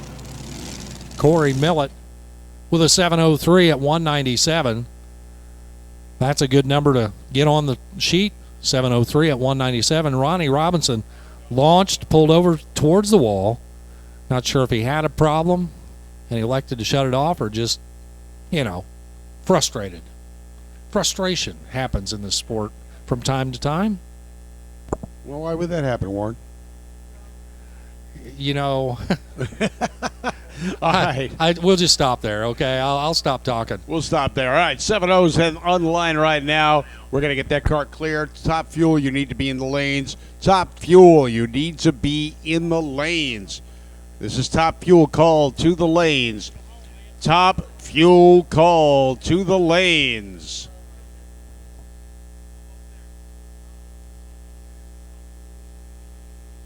More racing action to happen.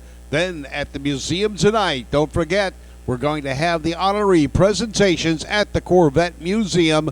Come on in. Get there about 6 o'clock if you can. The cafe will still be open. You get in to see the exhibition that's going on there, the fine cars on display, and then the award presentations or the honoree presentations at about 7 o'clock. But come on down, get down there early.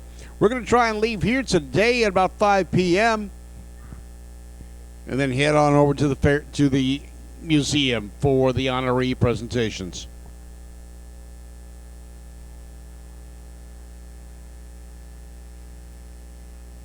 All right, so they're towing the altered off track. Once he clears, we'll send out these two funny cars. How about a 55 Chevy and a 57 Chevy funny car?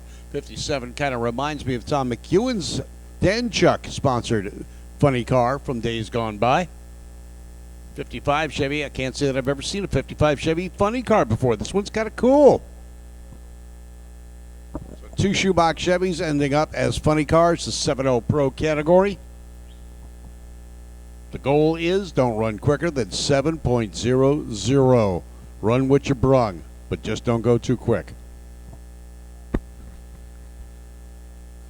And let me jump in here while it's a little bit quiet. Once again, Nostalgia Top Fuel. We need you to the staging lanes, please. I hear that they're getting them on the ground and getting ready to back them out and push them over here to the staging lanes. Nostalgia Top Fuel, we need you to the staging lanes, please.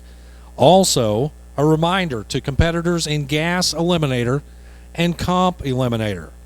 Gas Eliminator and Comp Eliminator, all of your qualifying is done. Next time we see you on the track later on this afternoon, it will be Elimination Round 1. So you are going into eliminations in Gas Eliminator and Comp Eliminator. Yeah, no more playing around. This is for real, guys. All right, so lots of racing action still to happen here at Bowling Green at the Beach Bend Raceway. We'll get the track clear. Looks like they've just about got that tee off track. We're ready to go.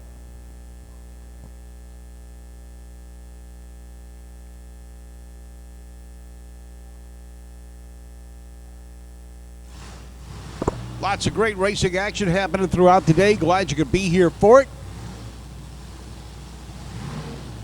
A little bit of breeze as we continue on. You're in the shade in the grandstands. Thanks for coming out to the 16th annual Holley National Hot Rod Reunion here in Bowling Green at Beach Bend Raceway. 55 Chevy here in the Jeggies lane. The Budweiser lane, the 57 Chevy. Sue Christopherson out of Clarksville, Michigan, 57 Chevy with a 521 Hemi. Number 2 qualifier so far with a 700 and a 6. Colin Harris, Fort McMurray, Alberta, Canada, 55 Chevy with a 540. Number 9 qualifier with a 704. Now, I've always questioned whether or not they had wrinkle wall snow tires in Canada so they could drag race in the winter. But, we figured out that they do have studded race tires, but they're not snow tires, so to speak. No. And I have seen ice drag racing in Canada.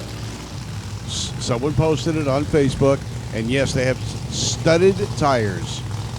And the studded basically is a lot of bolts sharpened to a point sticking out of the tires.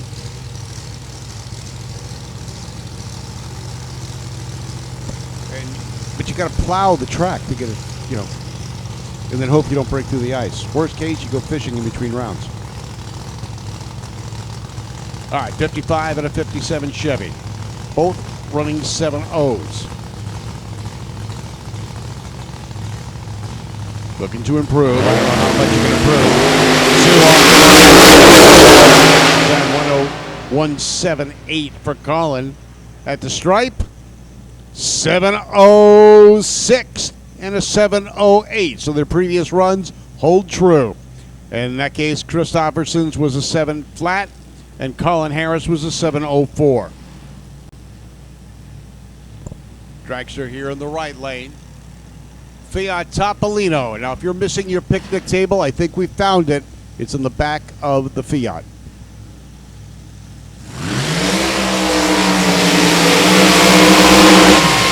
Fiat Topolino was the people's car in Italy.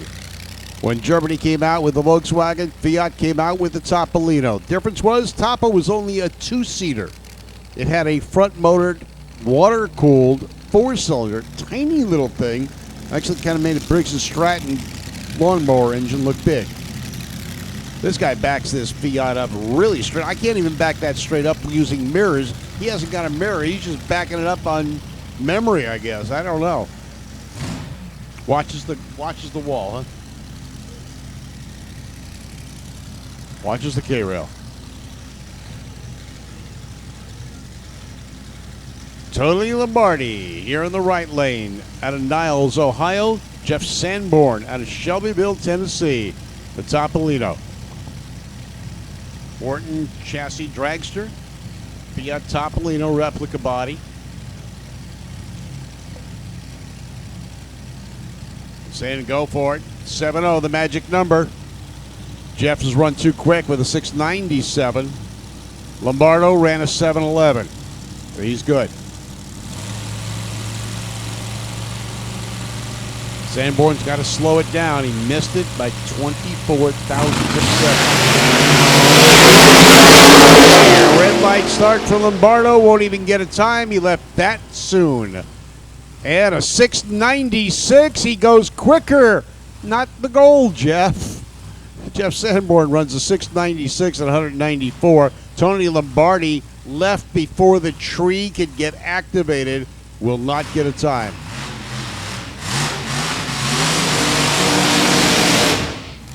Larry Harlan out of Rockport, Indiana. 48 Anglia chopped and squashed here in the right lane. Ran a 710, number 14 qualifier. Billy Smith out of Pinkerton, Ohio.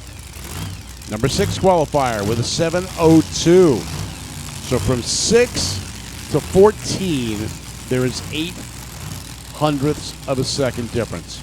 That's all. A little bit more than a blink of an eye. Now you can see where the Fiat or the Ford did its burnout. Huge streaks. The crewman backs him right up into it.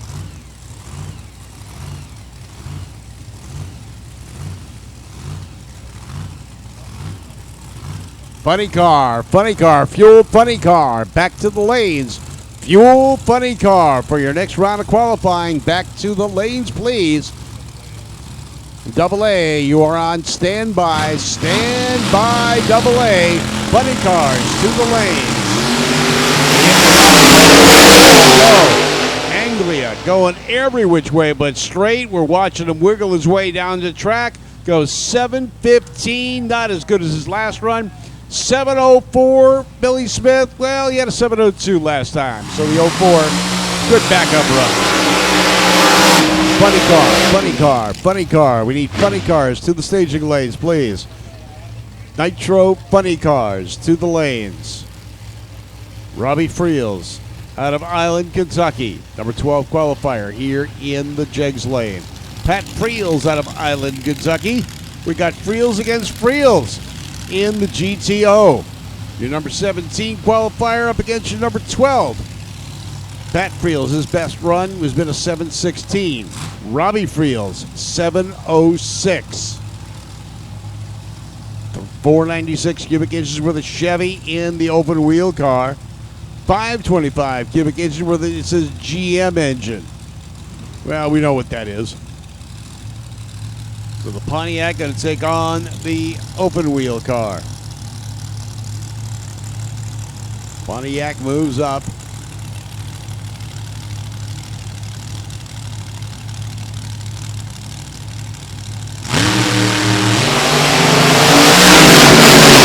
Reaction to a 154, 60 foot, 1-1 to a 1-0. 702 for Robbie. That's an improvement. 699, too quick for Pat. Pat didn't even get there first. So Friels with that 702 moves up to the number 4 spot. Pat stays in number 17.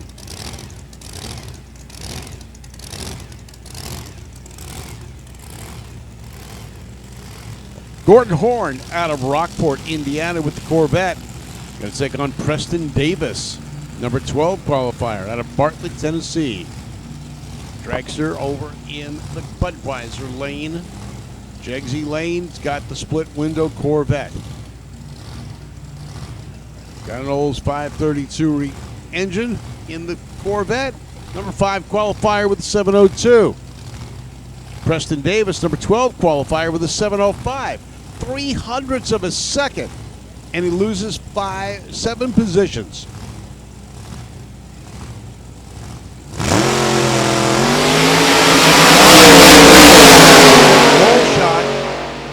Every which way but straight, gets in the marbles, backs out of it. Corvette goes 7 flat. 700, 200 miles an hour to go into the number 2 spot. Gordon Horn misses the number 1 spot by 0.005 of a second. Goes 700 with a 6 to a 700 and a 1 for the number 1 spot.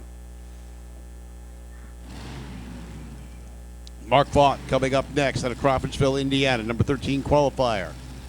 Top Fuel to the lanes. Funny Car to the lanes.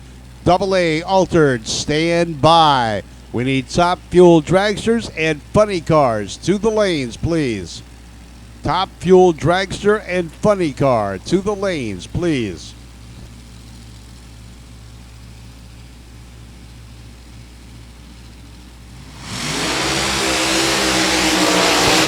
Dragsters with a 388 cubic inch small block Chevy, the number 13 qualifier with a 706. Mark Vaught out of Crawfordsville, Indiana.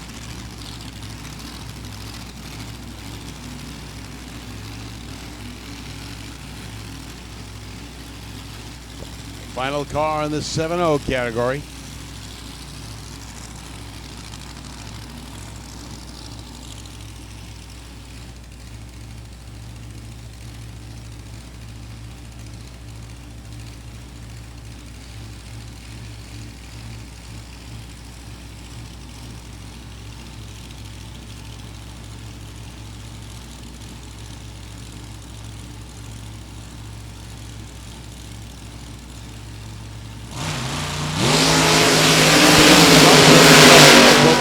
Reaction time gets a little out of the groove.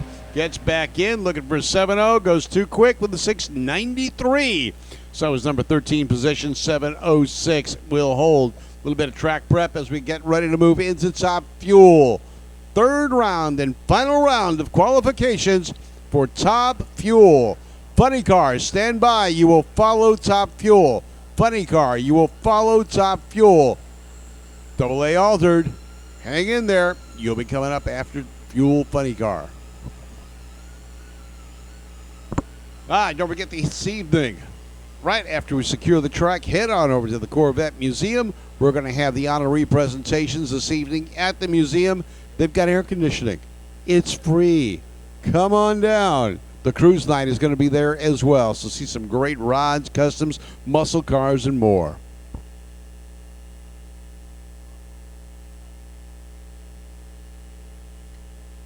Top Fuel drivers, you should be suited up, ready to go. Top Fuel, suit them up. You should be ready to go. Funny Cars, come on down. Top Fuel, you should be suited up, ready to go. Funny Cars, you will follow Top Fuel.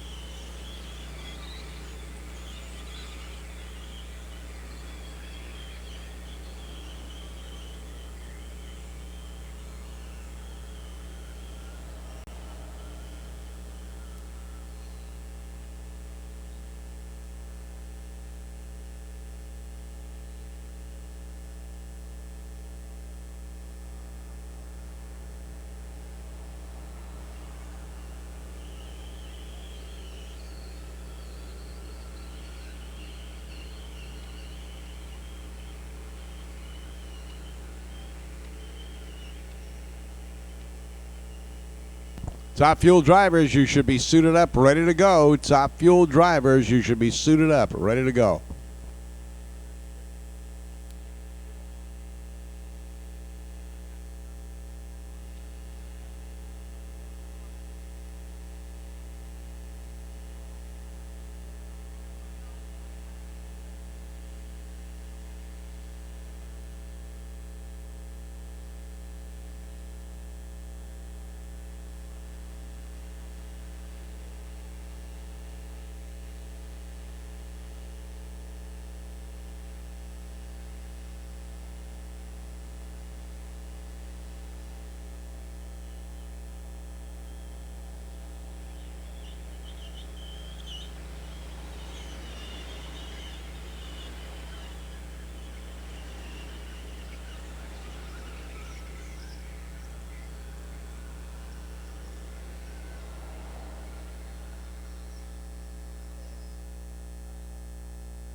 All right, Top Fuel drivers are suiting up. Funny cars will be following.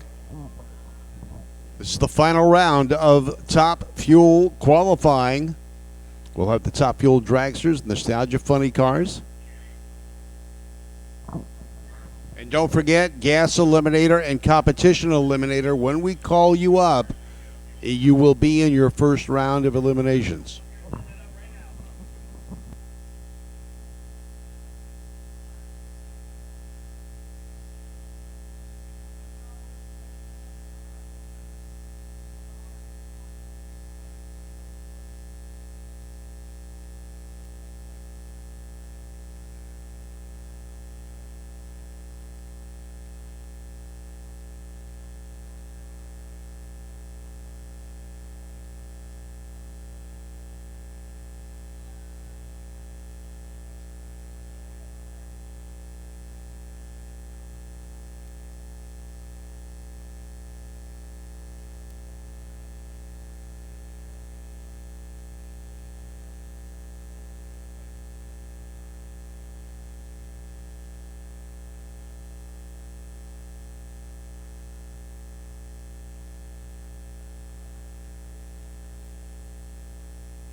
Your event t-shirt yet? Prove that you were here for the 2018 running of the Holley National Hot Rod Reunion. The sunburn alone won't do it. Get your event t-shirt to prove that you were here.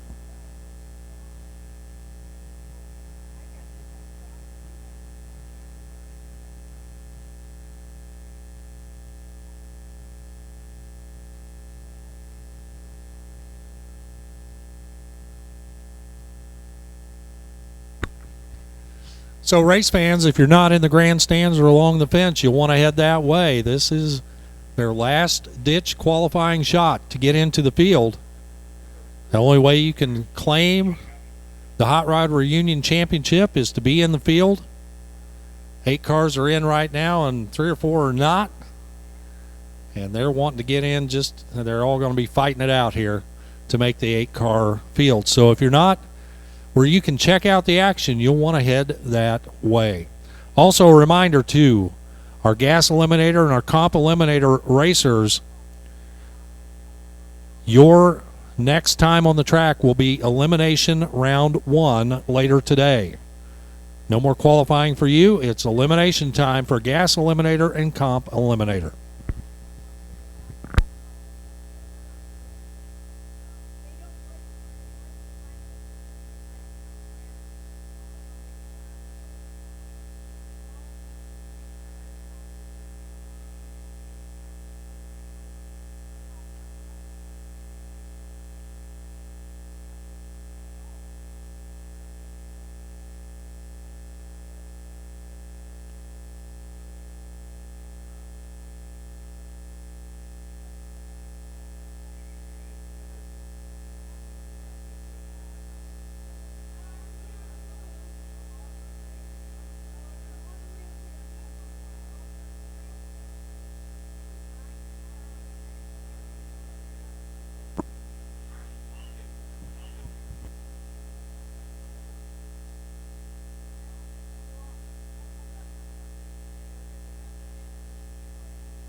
Triple header of fuel cars today as we have top fuel dragsters running now.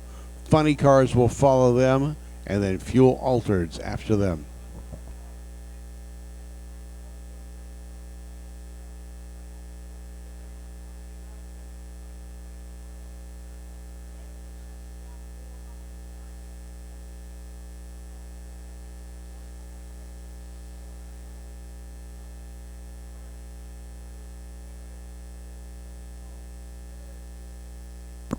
Final round of qualifying for the top fuel dragsters coming up right now.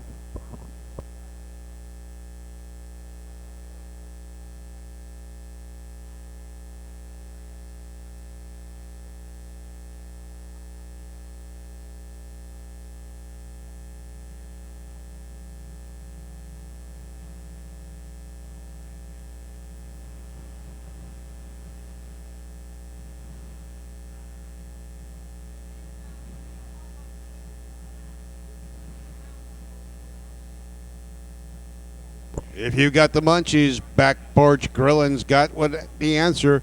Pork chops, $3. Burgers, cheeseburgers, $2. Hot dogs, just $1. Get them while they're hot at Back Porch Grillin'. Pork chops, $3. Burgers, cheeseburgers, $2. Hot dogs, $1. Back Porch Grillin', your place to eat.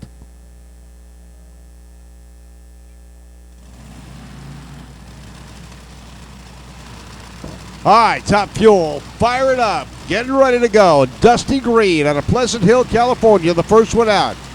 Got a Hemi, knows how to use it. However, hasn't been able to get the power to the pavement.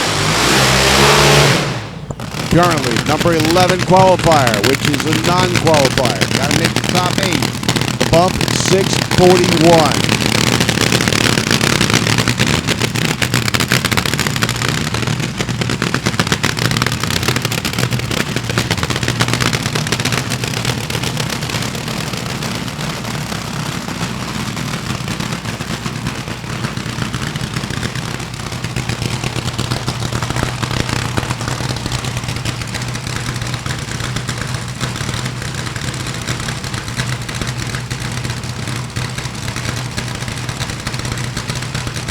Here we go, Dusty Green, not qualified yet.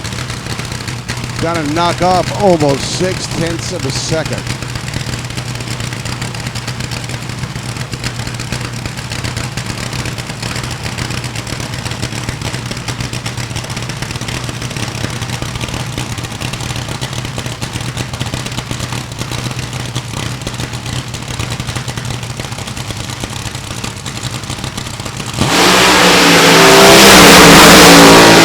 To the pavement, does a little bit of a hip hop and a wiggle through the lights. 589, 242 miles an hour. He's in the number 4 qualifying spot with that run.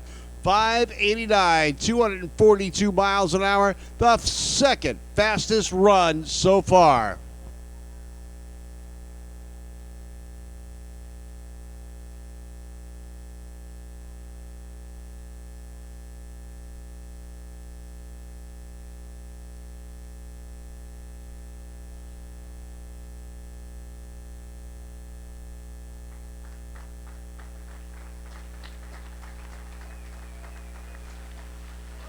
And the green team is happy as they head down track, making it into the number 4 spot.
Tyler Hilton out of Cincinnati, Ohio, here in the Jegs lane. Dave Miller out of Cedar Hill, Missouri, in the Budweiser lane. The bubble is 640 with a 9. Miller ran 641 with a 7. Hilton a 750. Neither one of these cars are qualified at this point. They've got to improve. Miller's got a little bit to go. Best run was a 641. Last time out, spun the tires hard. Tyler Hilton ran a 750 and a 1040. So you know one time he definitely spun the tires. Big block Chevy power here in the Jegs lane, the right lane. Hemi power for Dave Miller in the Budweiser lane. The cars come to life as they get ready to go. Their last shot at qualifying into the 8-car field.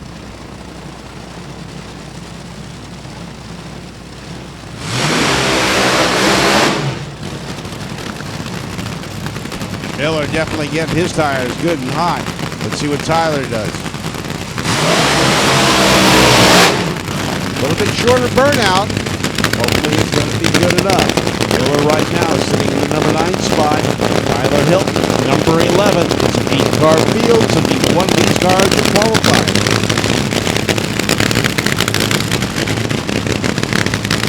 The bump is 640.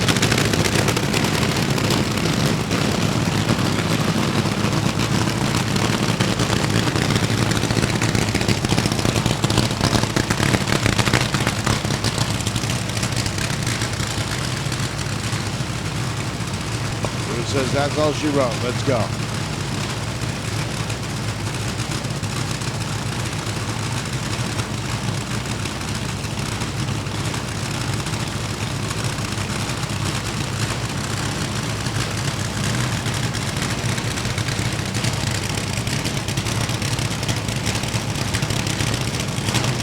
And we're ready to go.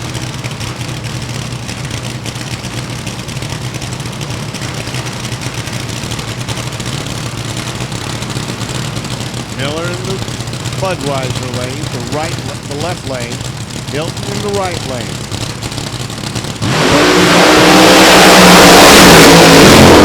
Can get activated, will not get a time. Miller leaves before. Tyler spins it, 9:25, will not make the show. Miller leaves before the tree can get activated, will not get a time.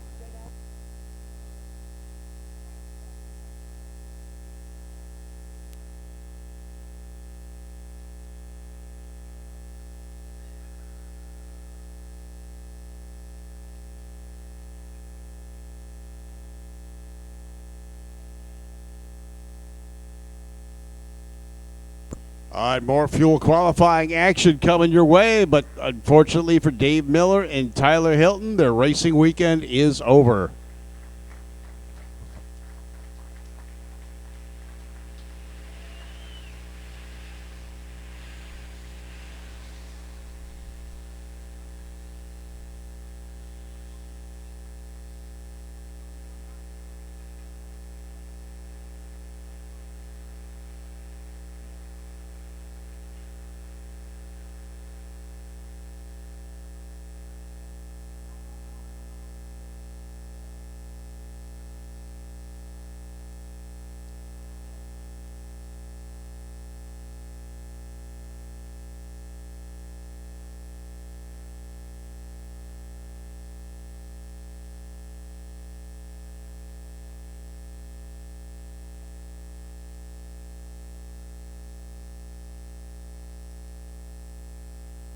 Julius Hughes out of Gainesville, Georgia.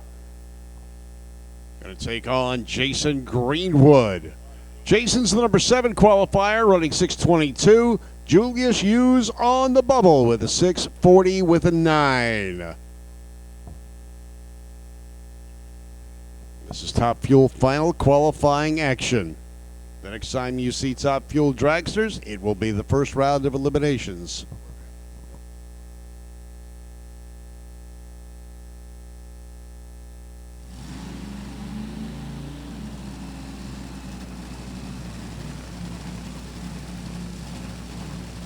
Top Fuel action. Atlanta Speed, the sponsor of Julius Hughes' car.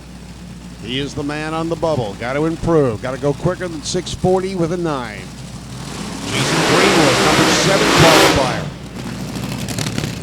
622. Sounding healthy. Listen to the cackle coming out of this Hemi.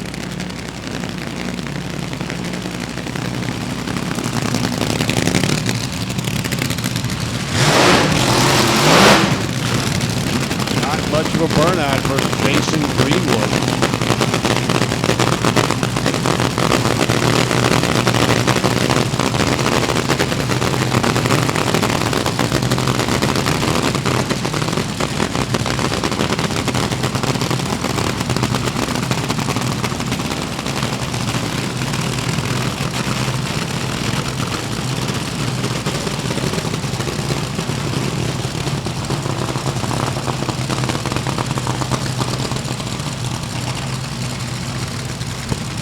It's your number 8 and number 7 qualifier. Julius Hughes on the bubble.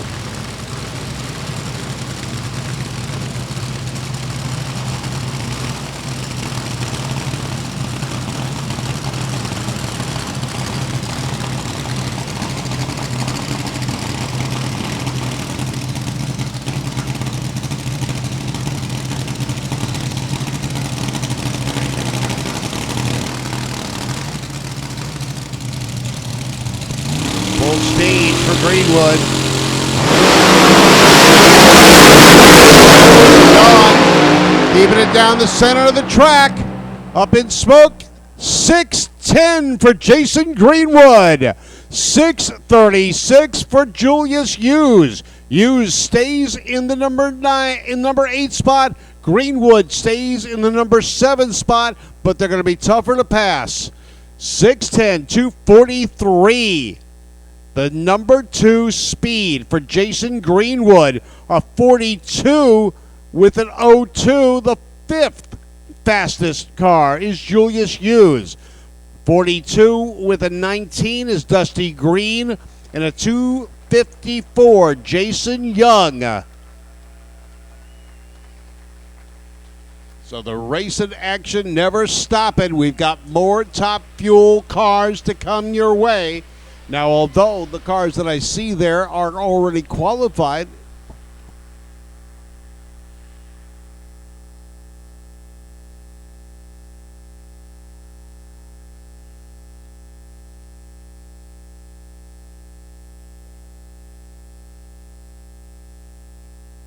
Mendy Fry over in the high-speed motorsports car.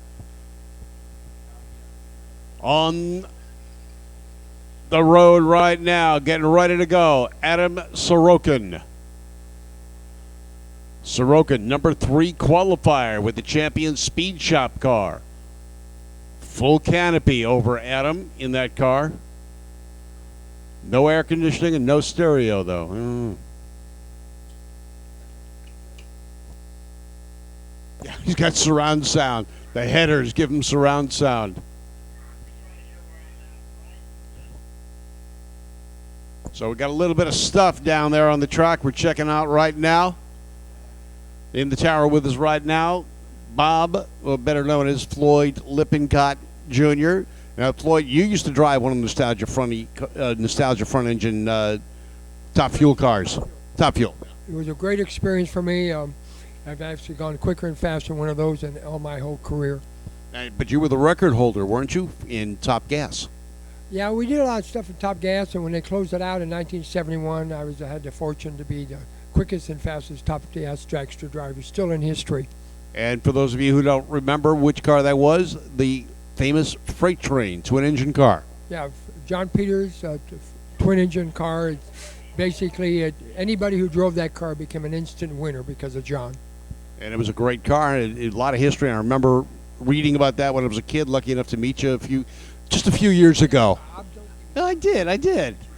But we're all kids. We're all still kids. Yeah, we're all still kids. We get older, we don't grow up. Well, why should we? There's no reason for that. It doesn't make any sense. There's no future in it. Now, you also drove a car called the Pulsator. Yeah, it's a streamlined car that Nye Frank and I put together in 1965. It was sponsored by Chet Herbert, because back then we had the cam wars, and Chet Herbert's cam wars were called pulsators because they kind of pulsated the ground, and everybody had different names for stuff, just like drivers. Drivers used to have names, like the mongoose and the snake, and the zookeeper. Jerry Mulligan was the zookeeper because he would always beat those guys. But it was a great time in drag racing history. And, we want to see a lot of that more, and that's what the Nostalgia Racing is all about. We try and bring some of that flavor back into the sport. Flavor, way of life. It was truly incredible time, and it should come back. It will really make the more entertaining for the fans, because that's where it's all at. The people in the stands are the important people to show what we used to do and also go fast and be safe. And have fun. And I remember the best picture I've ever seen with you, or the one that I like the best, is you've got your Great Dane sitting in the seat of the train. Yeah, well, we had nothing to do, so basically I put the Prince in the seat of the train and put my helmet on him, and the whole starting line photography ended, and it just stopped. And all the PR people were going, where are all the photographers? Well, they're over there in the pits watching this Great Dane try to drive a race car. It looked like Scooby-Doo behind the wheel of a dragster. Never a Scooby-Doo. He was a very smart dog. Yeah, no, it was great. And I can remember one of the other Danes you had later on. My youngest one was so short when he started walking. He was walking underneath your Great Dane and around, and the dog just stood there, kind of looking at the heck's this little thing. Yeah, that dog's name was Turbo. Yep, I remember Turbo. We were at Johnny Carson Park having a club picnic when that happened. It was great. Now Bob and I are members of the club called the Road Kings out of Burbank. Well, we've had a few members that have made some history, like Tommy Ivo, Tommy Ivo, the first showman in drag racing. He still is the best showman. Don the Snake Perdome. Yeah, me and Don got initiated in the Road Kings, and back then it was sort of like a fraternity hazing, and they dressed me up in a dress and put Perdome in diapers, and basically he pulled me around in a rickshaw in front of Bob's to look like. Those are the pictures we want to have today, because we make a lot of money. Yeah, we got to find them. Ivo's probably got some of them stashed away, though. No, Ivo, if he did, he would have used them against the snake a long time ago. Yeah, that's true. We've got a lot of stories of the Snake, Perdome, and even McEwen, and some of the antics that they went through. One of the things Tommy told us about was the alarm clock in the air conditioning vent. For McEwen. Yeah. Yeah, the alarm clock kept going off because Ivo was a big kidder, and Tom McEwen would like to get his beauty sleep. Yeah, and that didn't happen. So Tommy said, well, 2, 3 o'clock in the morning it would go up? And nobody come up and find it, and it was one of these clocks that had a memory to it. It would go off and go on, go off and go on. And then the 10-weight oil in the shampoo for Perdome? Yeah, Perdome started his career making a crew member for Tommy Ivo in 1960, and Tommy, being a prankster, changed the shampoo to 10-weight oil in the shower. And Ivo's been dead a couple of times, but brought back to life. Now we call Ivo the vampire because he doesn't get up before noon, and he's awake till all hours of the night because that's when he gets most of his work done. Absolutely. He also says that Ivo stands for "I'm very old." That's one of his standard jokes. Yeah, and he's proving it now. And we talked about, we had his birthday party, kind of an informal one down at the NHRA Motorsports Museum, and the lady that played Margie in the TV show that he was in last, we came down and sat with him at that event. It was the first time they'd been together since the show had shot. Right. Well, she said that he looked pretty good for his age, and he didn't answer that. Yeah, no. But Tommy, Tommy gives us we give Tommy a hard time whenever we can. But, he still gets his jabs in. There's nothing slowed down about him. No, he don't get jabs in. He gets even. Yeah, that's true. All right, so it looks like we got the track just about cleared. We're just about ready to go. Adam Sorokin going to be the next one up. Now, Adam currently is the number 3 qualifier. Let's see how well he runs this time around. Mindy Fry in the seat of her car, the high-speed motorsports machine, getting ready to go as well.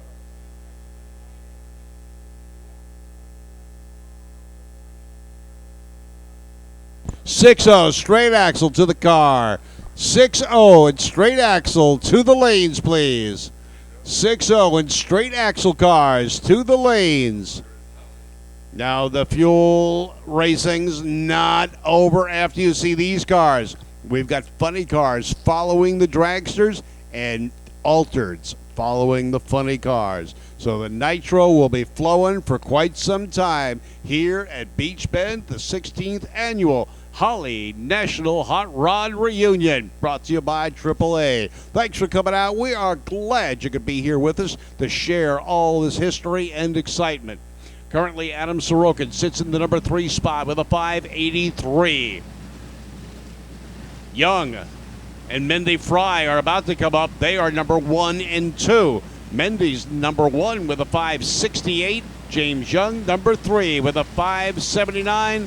They are the 2 remaining fuel cars after Sorokin. So that means Julius Hughes is the final qualifier in the number 8 spot with a 636. Adam Sorokin gets to the 330 point as he slows down. He's got the smallest engine in the top fuel class with 377 cubic inches. The next smallest, a 390 Hemi.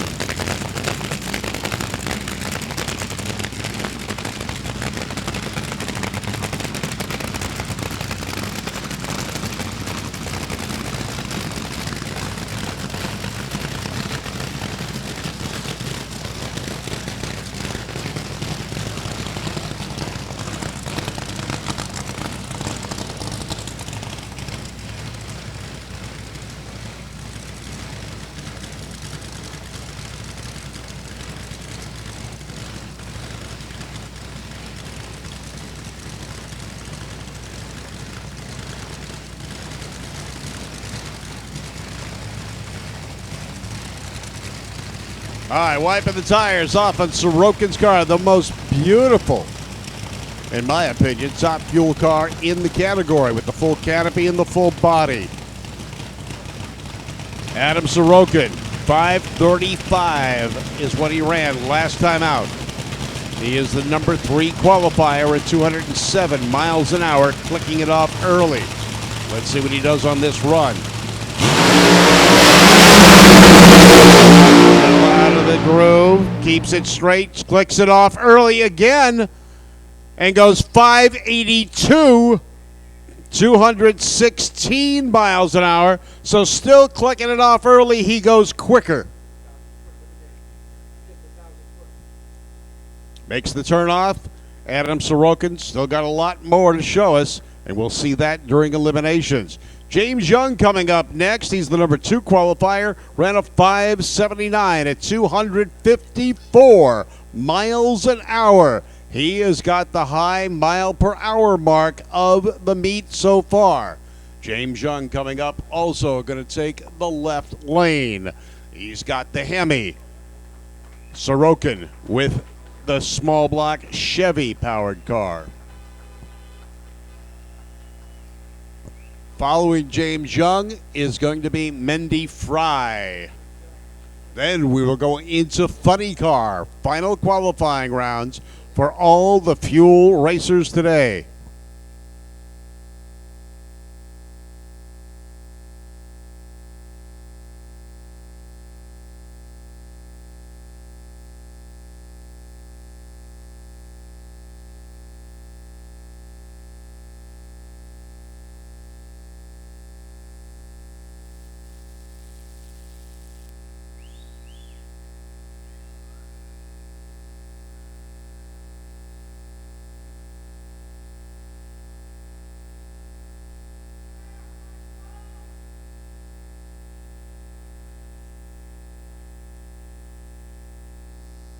All right, so Mindy Fry alongside James Young.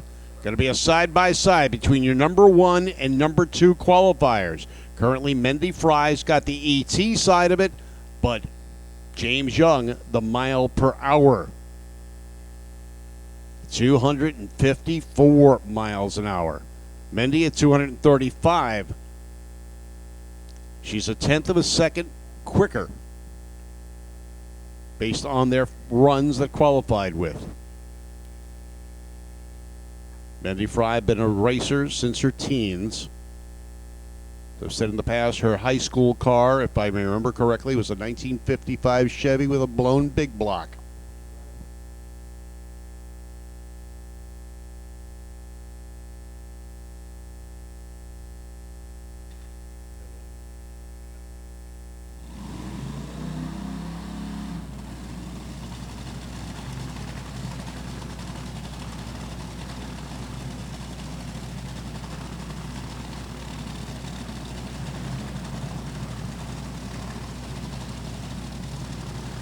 Mandy Fry is fired up. James Young is fired up. The two quickest and fastest cars here on the site.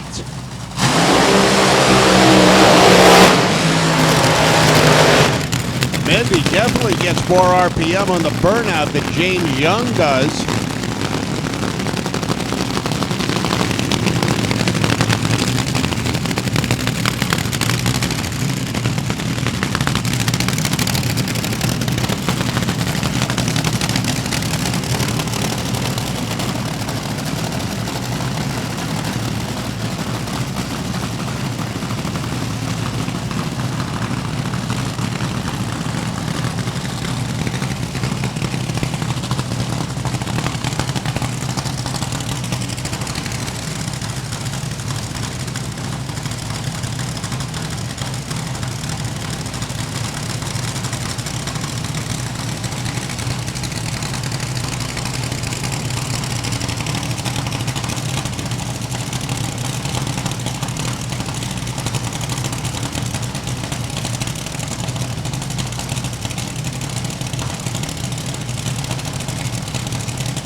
Mandy Fry stays as number 1. James Young, number 2. Adam Sorokin, number 3. Dusty Green, Tim Cullinan, Brendan Murray, Jason Greenwood, and Julius Hughes will return for first round of eliminations tomorrow here at the 16th running of the Holley National Hot Rod Reunion. The High-Speed Motorsports team looking happy. They hold on to the number 1 spot, and they are looking confident to have a very successful weekend.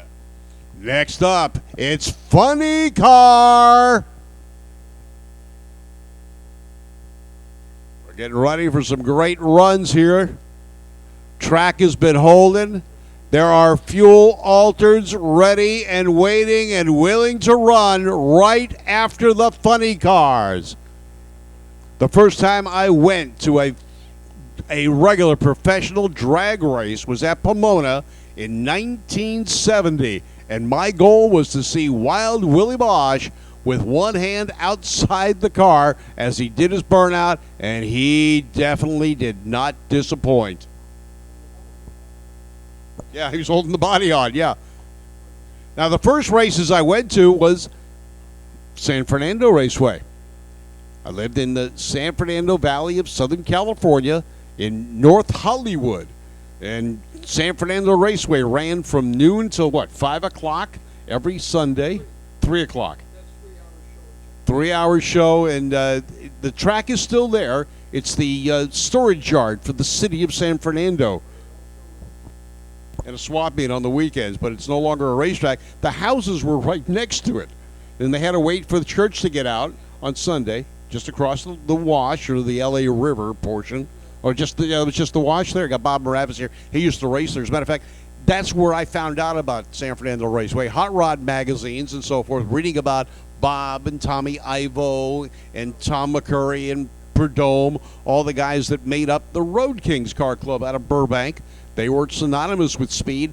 19 world record holders in the Road Kings Car Club, 5 Bonneville record holders, 5 or 6 Hall of Fame members, 7 Hall of Fame members in the club. And this is a club where you had to have a race car to become a member. Ivo started racing with a big Buick sedan or coupe.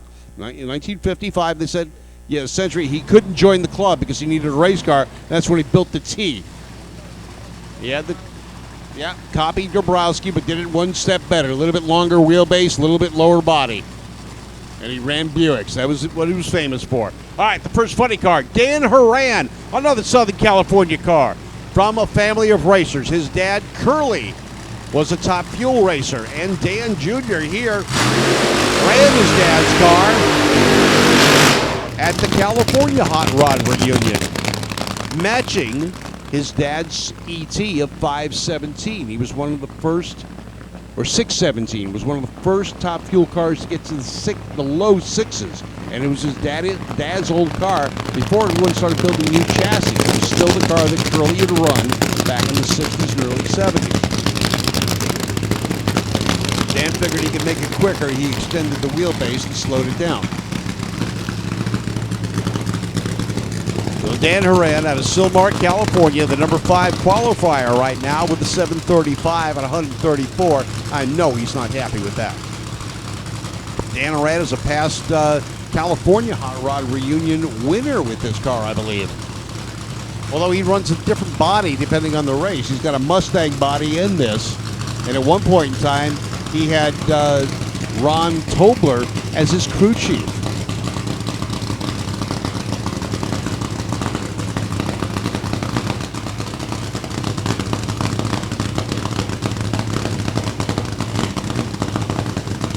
Dan Horan, an electrical contractor by trade. Getting ready to go. Trying to improve on his number 5 qualifying time. Sean Bowen is the number 1 guy with a 587. Horan can run 5-second ETs with this car.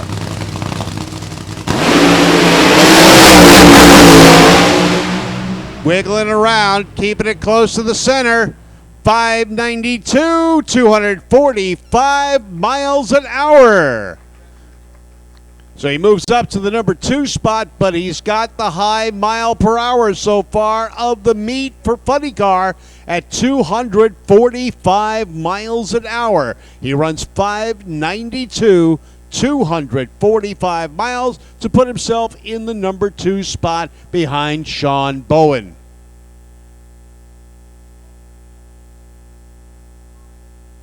So Dan Horan will be happy with that, but not totally enthusiastic, as he always wants to be the number 1 qualifier, and can be. His 60-foot mark was 1 second flat. 6:08 reaction time, 1 second 60-foot mark, 2.6 seconds to travel the first 330 feet. At the 8th mile, he was 3.91 seconds at 193 miles an hour. He was 5 seconds flat at the 1,000-foot mark and ran 592.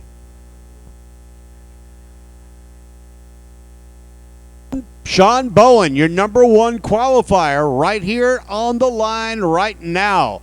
He is in the right lane. The left lane is going to be Eric Stevens. Eric is the number 5 qualifier now.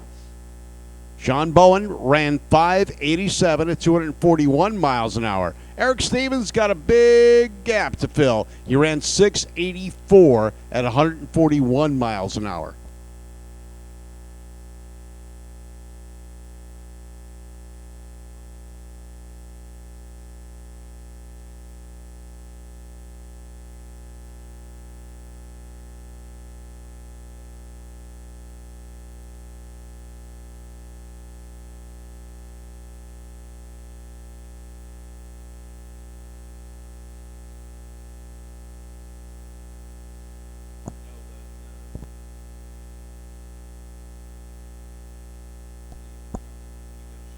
All right, Fastlane says they're going to match the price on hot dogs, just $1 a pop.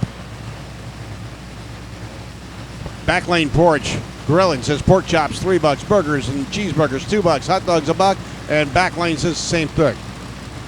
All right, they fired up. Sean Bowen here in the Jegs lane, the right lane. The Budweiser lane, Eric Stevens. Eric, the number 5 qualifier. Bowen, the number 1 qualifier.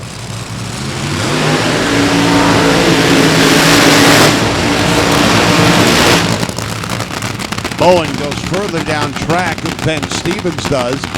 Basically means he's got to back up further. Almost going to the 330 mark. Well, actually, he does go to the 330 mark. He goes past it. Look at how quick he backs up. I can't back up that fast with a backup camera.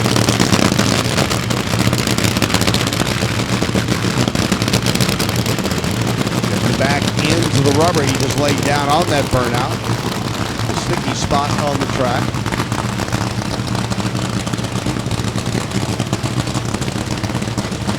Bowen trying to extend his lead. He's the number 1 qualifier. Eric Stevens, the number 5 qualifier.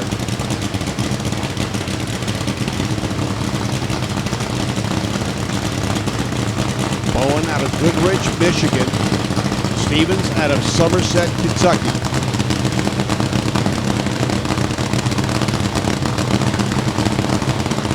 .500 cubic inches worth of Hemi in Eric Stevens' car.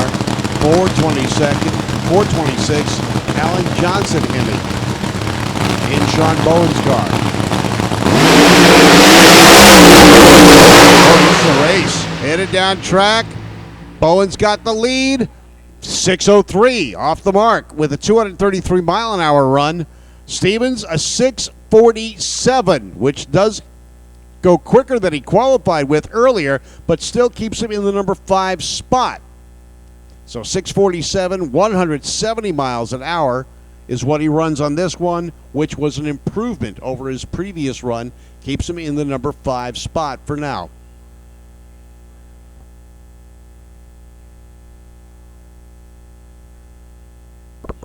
All right, that completes the funny car qualifying. Now we've got the world famous fuel altereds of the past coming your way. One of the cars I've always loved watching, and it is one of the early cars. Rod Hope getting ready to go. The Rat Trap.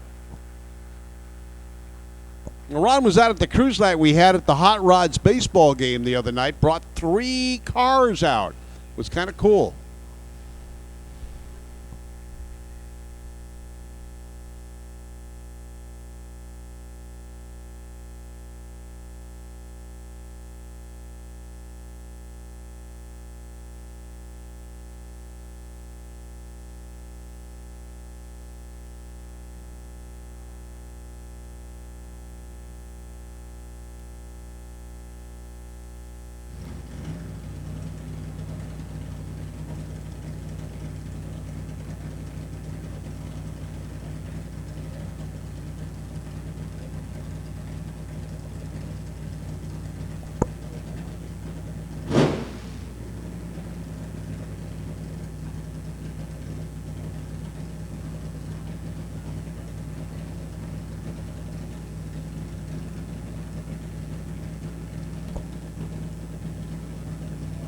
Dan Pezzinato out of Fountain Inn, South Carolina, the 48 Topolino over in the left lane.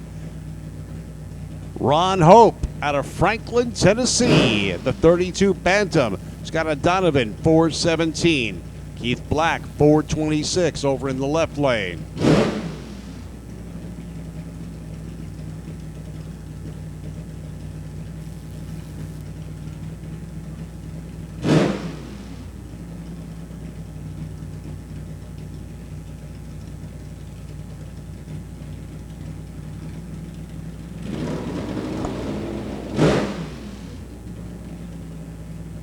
Brian Hope out in front. He's going to help Dad. They fired up. Rat Poison. And Ron Hope's got his 32 Bantam. The Rat Trap.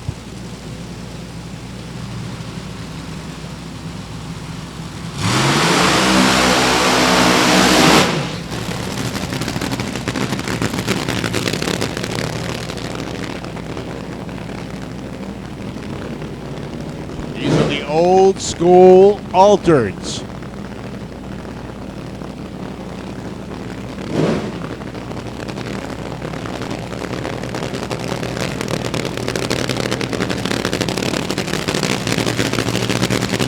Yeah, it gets pretty far down the track before he's able to bring it to a stop.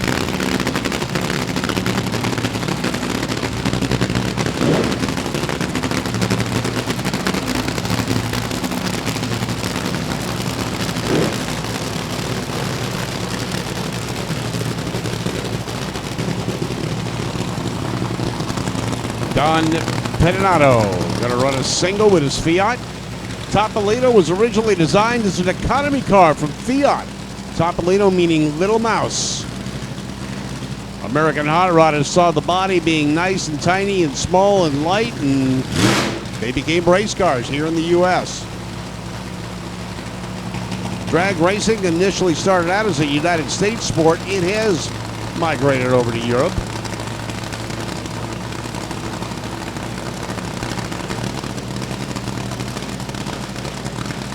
Found in South Carolina, 50-year-old Don Petnato. The 48 Topolino getting ready to go.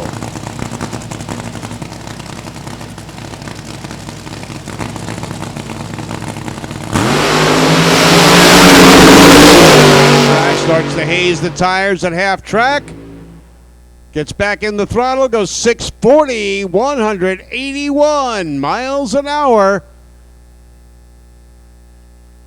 640, 181 miles an hour.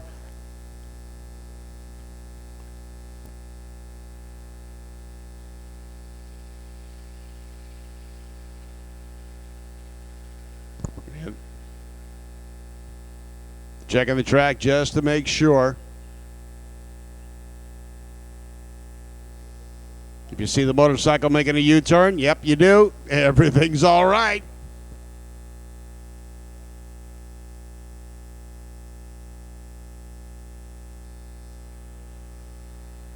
All right, the crew for Dan going down track right now. Put your hands together for that good run. A640 at 181 miles an hour.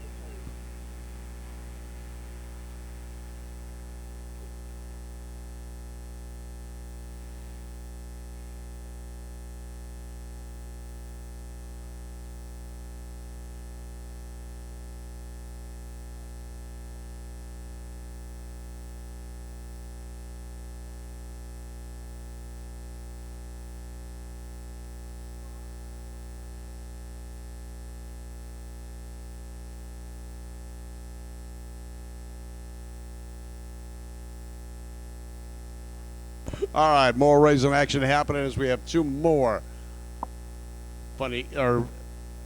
alters getting ready to go. Randy Bradford out of Camino Island, Washington, 38 Fiat Topolino. Now these two are old school, real old school style. If you look at the back of the Rad Trap, it is as narrow as a dragster. A little bitty wing thing over Ron's head. Ron, a 73-year-old business owner. Randy Bradford, 69-year-old, driving the car. These are the guys that drove the cars when they were new.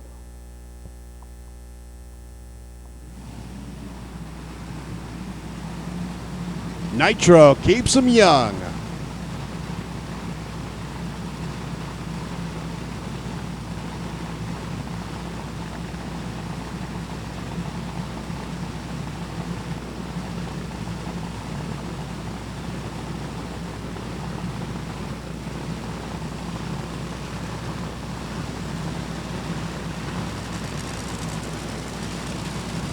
Bradford Topolino, Hope, and a Roadster.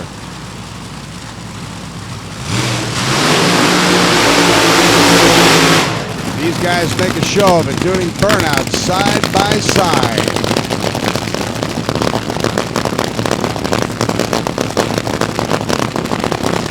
Exciting class. When I was a kid, watching these cars go every which way but straight down the track.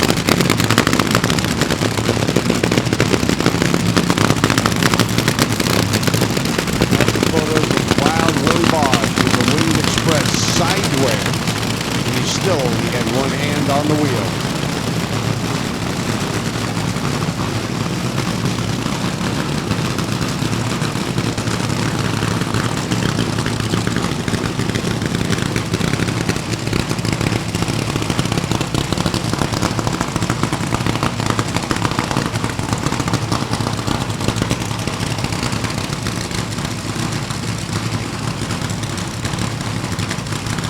Ron Hope, Franklin, Tennessee, business owner in the 32 Bantam. Randy Bradford out of Camino Island, Washington. Came all the way here for the Holley National Hot Rod Reunion.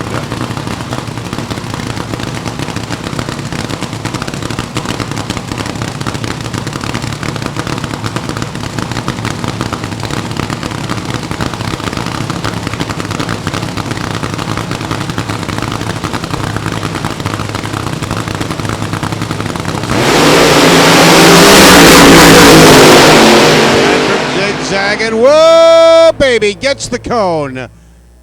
Ron Hope, 640, 215 miles an hour. Maybe didn't get the cone.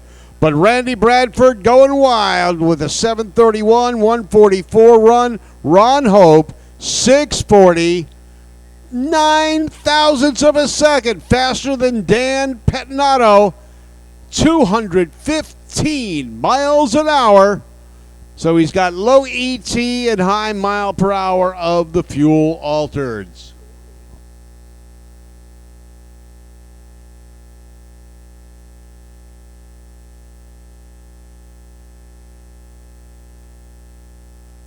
All right, I said he didn't hit the reflector. He kind of didn't. He drove over the top of it. It didn't move, but he scared the stuffing out of the reflectors, and they took off. So we're going to have to fix that. The block didn't move. The reflectors ran and hid. So we're going to put that back together again. We'll go back to racing in just a few moments. There goes the team for Ron Hope and Randy Bradford. Down the track, Ron Hope in the right lane, Randy Bradford over in the left lane. And we've got more qualified racing action coming your way.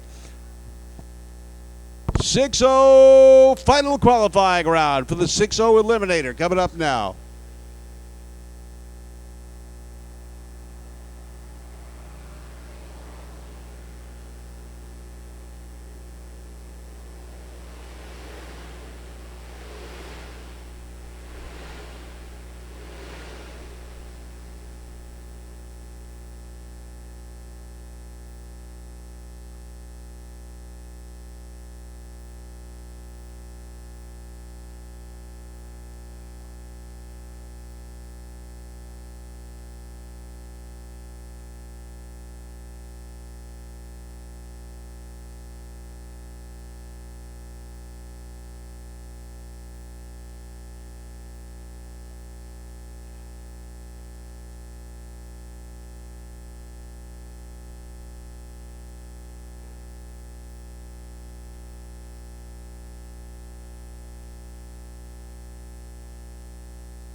All right, the final qualifier for the 6-0 heads-up category coming your way right now.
All right, the 6-0 category coming your way right now. 6-0 heads-up index. Run what you brung. Don't go quicker than 6-0.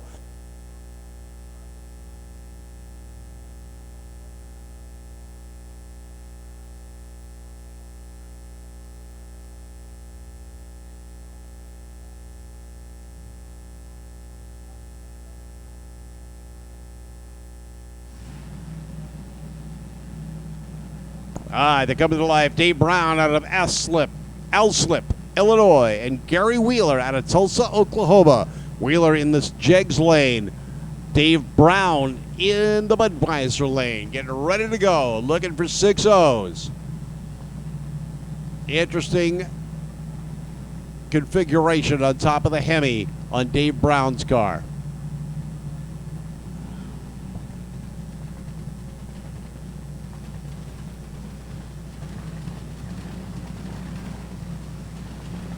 Injected on nitro.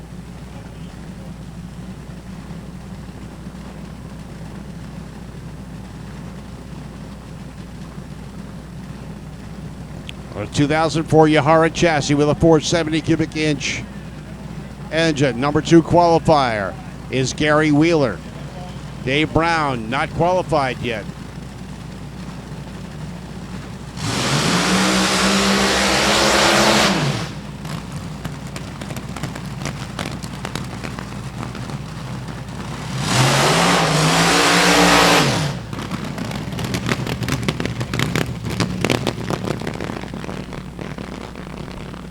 All right, gas eliminator. Gas eliminator. Gas eliminator, your first round of competition. Gas eliminator to the lanes for your first round of competition.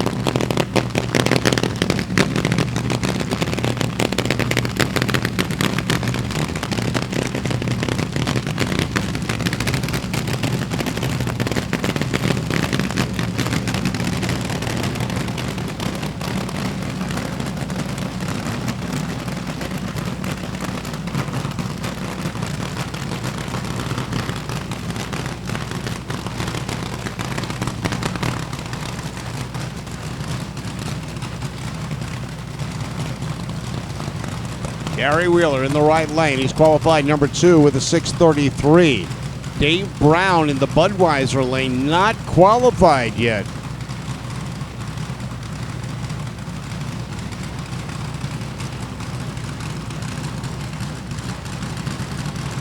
Left before the tree, he could activate it on his first pass, so he did not get a time. Hopefully this time he waits for the light.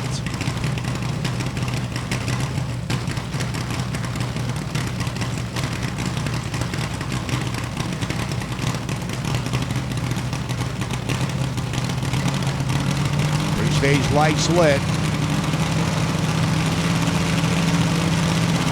Full stage for Brown. Oh, puts him up in smoke, does an old school run, and goes 875 at 119 miles an hour.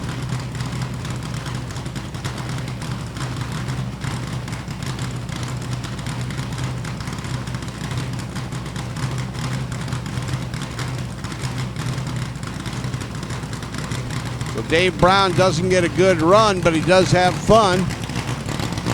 He's spinning and grinning. Wheeler doesn't take the tree. He just kind of rolls on down the track. He's your number 2 qualifier. Again, we need Gas Eliminator to the staging lanes for your first round of competition. Gas Eliminator to the lanes for your first round of competition.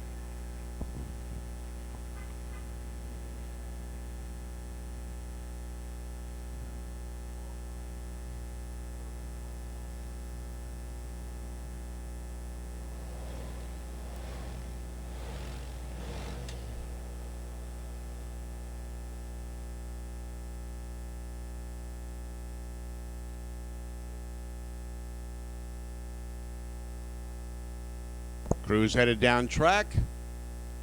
Right now, Mike Taylor, your number 5 qualifier, is getting ready to go out of Berwyn, Illinois. The 2000 Taylor chassis car with the TFX 496.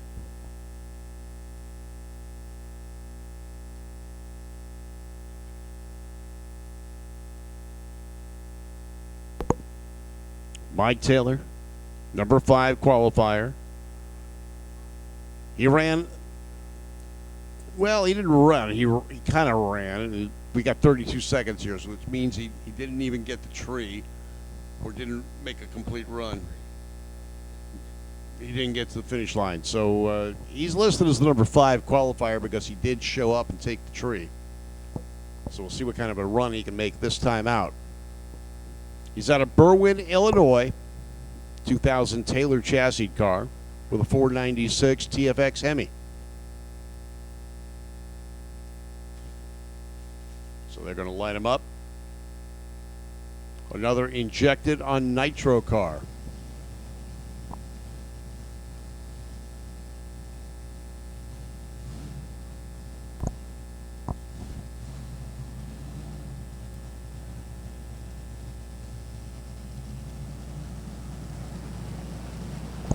Switch it over to nitro and you hear it cackling.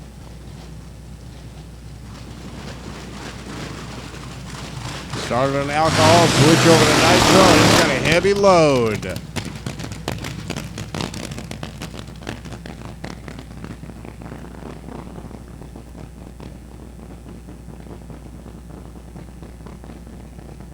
Now he's got to get it in reverse.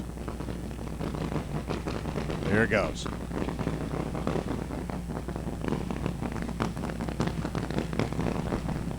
Beautiful day of racing. Pretty uneventful other than some great ETs and mile-per-hour runs, which is what we like to see.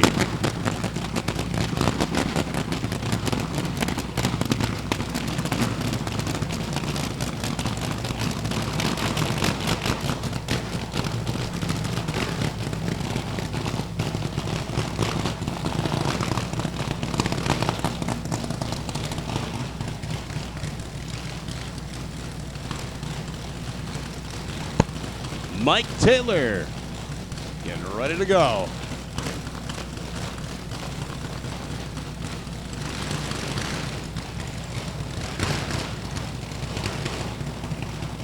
Five cars entered in the 6.0 Pro category.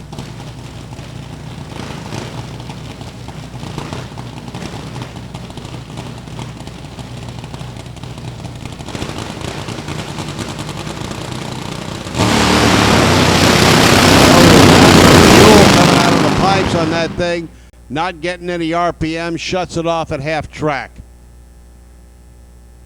Coasts through with a 958, 100 miles an hour. My car won't even go that fast under full power. And he shuts it off and does 100 miles an hour.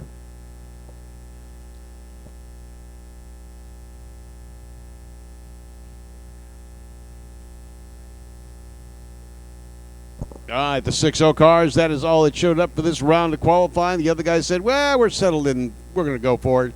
Now we got the straight axle cars here waiting in staging. A lot of interesting cars out here. A bunch of Ford Falcons and Comets. Something that we don't see as popular out on the left coast. And a unibody pickup truck. Now, I call that a unibody because you look at it. It's a short bed, and it is part of the cab. There is no separation between the bed and the cab on that truck. It's a very rare Ford pickup truck.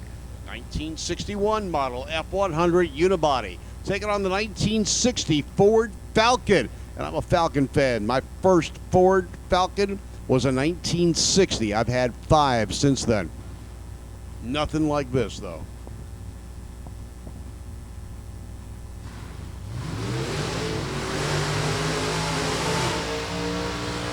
'60 Ford Falcon with a 351 Ford V8 power. The F100 says 275, but I'm not sure if that's horsepower. It's definitely not cubic inches with that kind of burnout. And it may have those numbers, but maybe not in that order. That thing does a heck of a burnout. Pete Friels out of Island, Kentucky. Jeff Laughlin out of Odin, Indiana with the Falcon.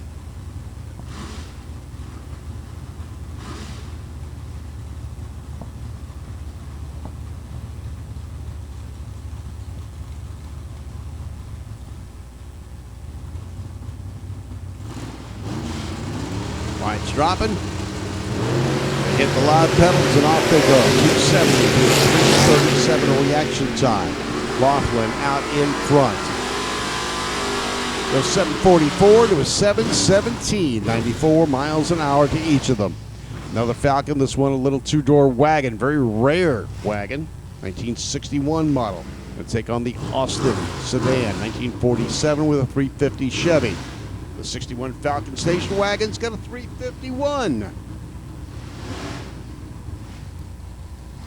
Down on the left coast, those were surfer wagons. The 2-door wagons, real popular among surfers.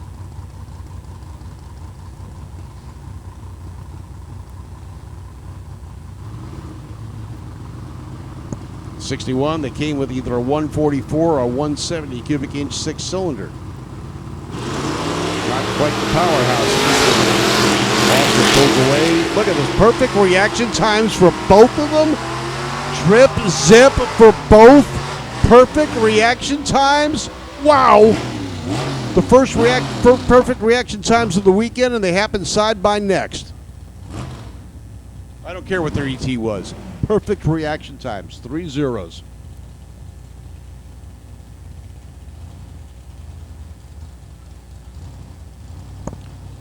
Chuck Williams out of Harn, Kentucky with the 60 Comet. Takes on Mike Johnson with the 63 Comet. 006 to 196 reaction time. Coming up on the 8th mile mark. You got a 744 and a 771.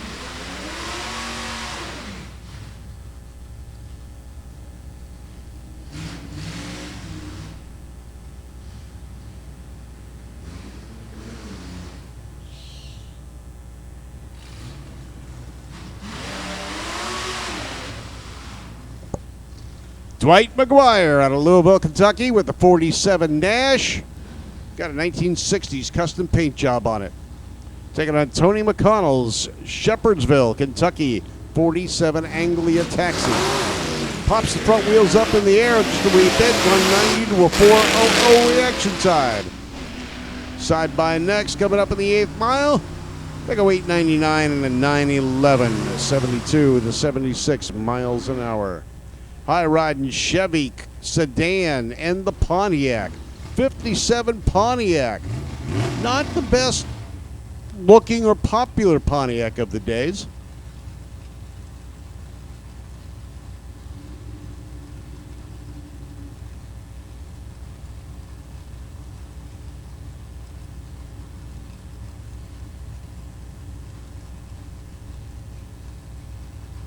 And the driver's going a little slow after they pass the finish line. Now we got it all clear.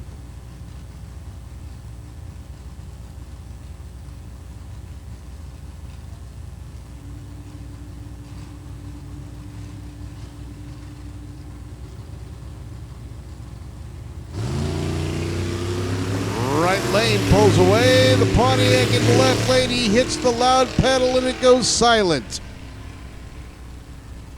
919, 73 miles an hour. Pontiac kind of rolling, still moving. We can push you back a lot quicker than you can drive the 8th mile. You can come to a stop anytime now. Please. Thank you. And now he's backing up. Look out, he's backing up. Kind of reminds me of the, when I was a kid, when I was younger, I had my kid with me, and we were in the waiting line at the grocery store, and this rather large person was in front of us, and all of a sudden her pager went off. And my kid goes, "Look out, she's backing up, she's backing up."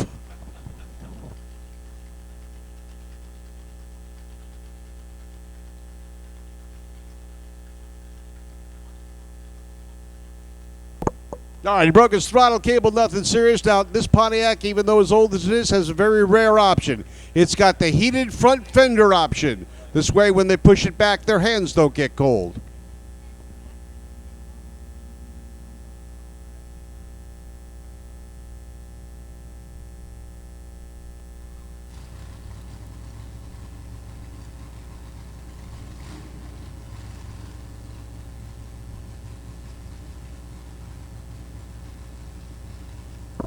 Another pair of Falcons coming up here. Billy Diehouse out of Crab Orchard, Kentucky, 61 Falcon, built Ford tough with a bunch of Chevy stuff. As a matter of fact, both of them are. Adam Lohorn out of Palmyra, Indiana, also Chevy powered in his 61 Falcon. So you have two 61 Falcons, both Chevrolet powered.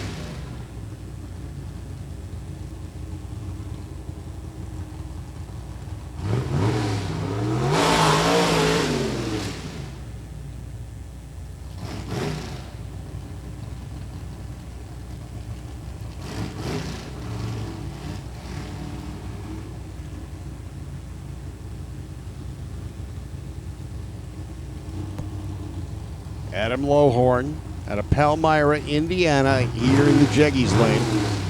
Bill Diehouse out of Crab Orchard, Kentucky.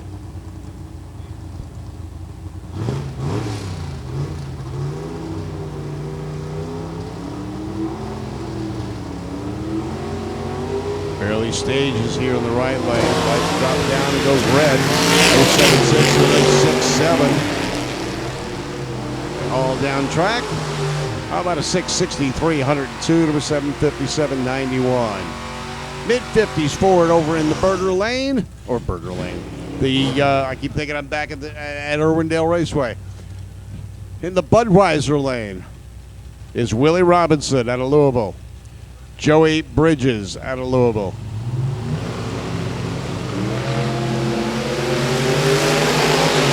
'01 red light for Joey Bridges.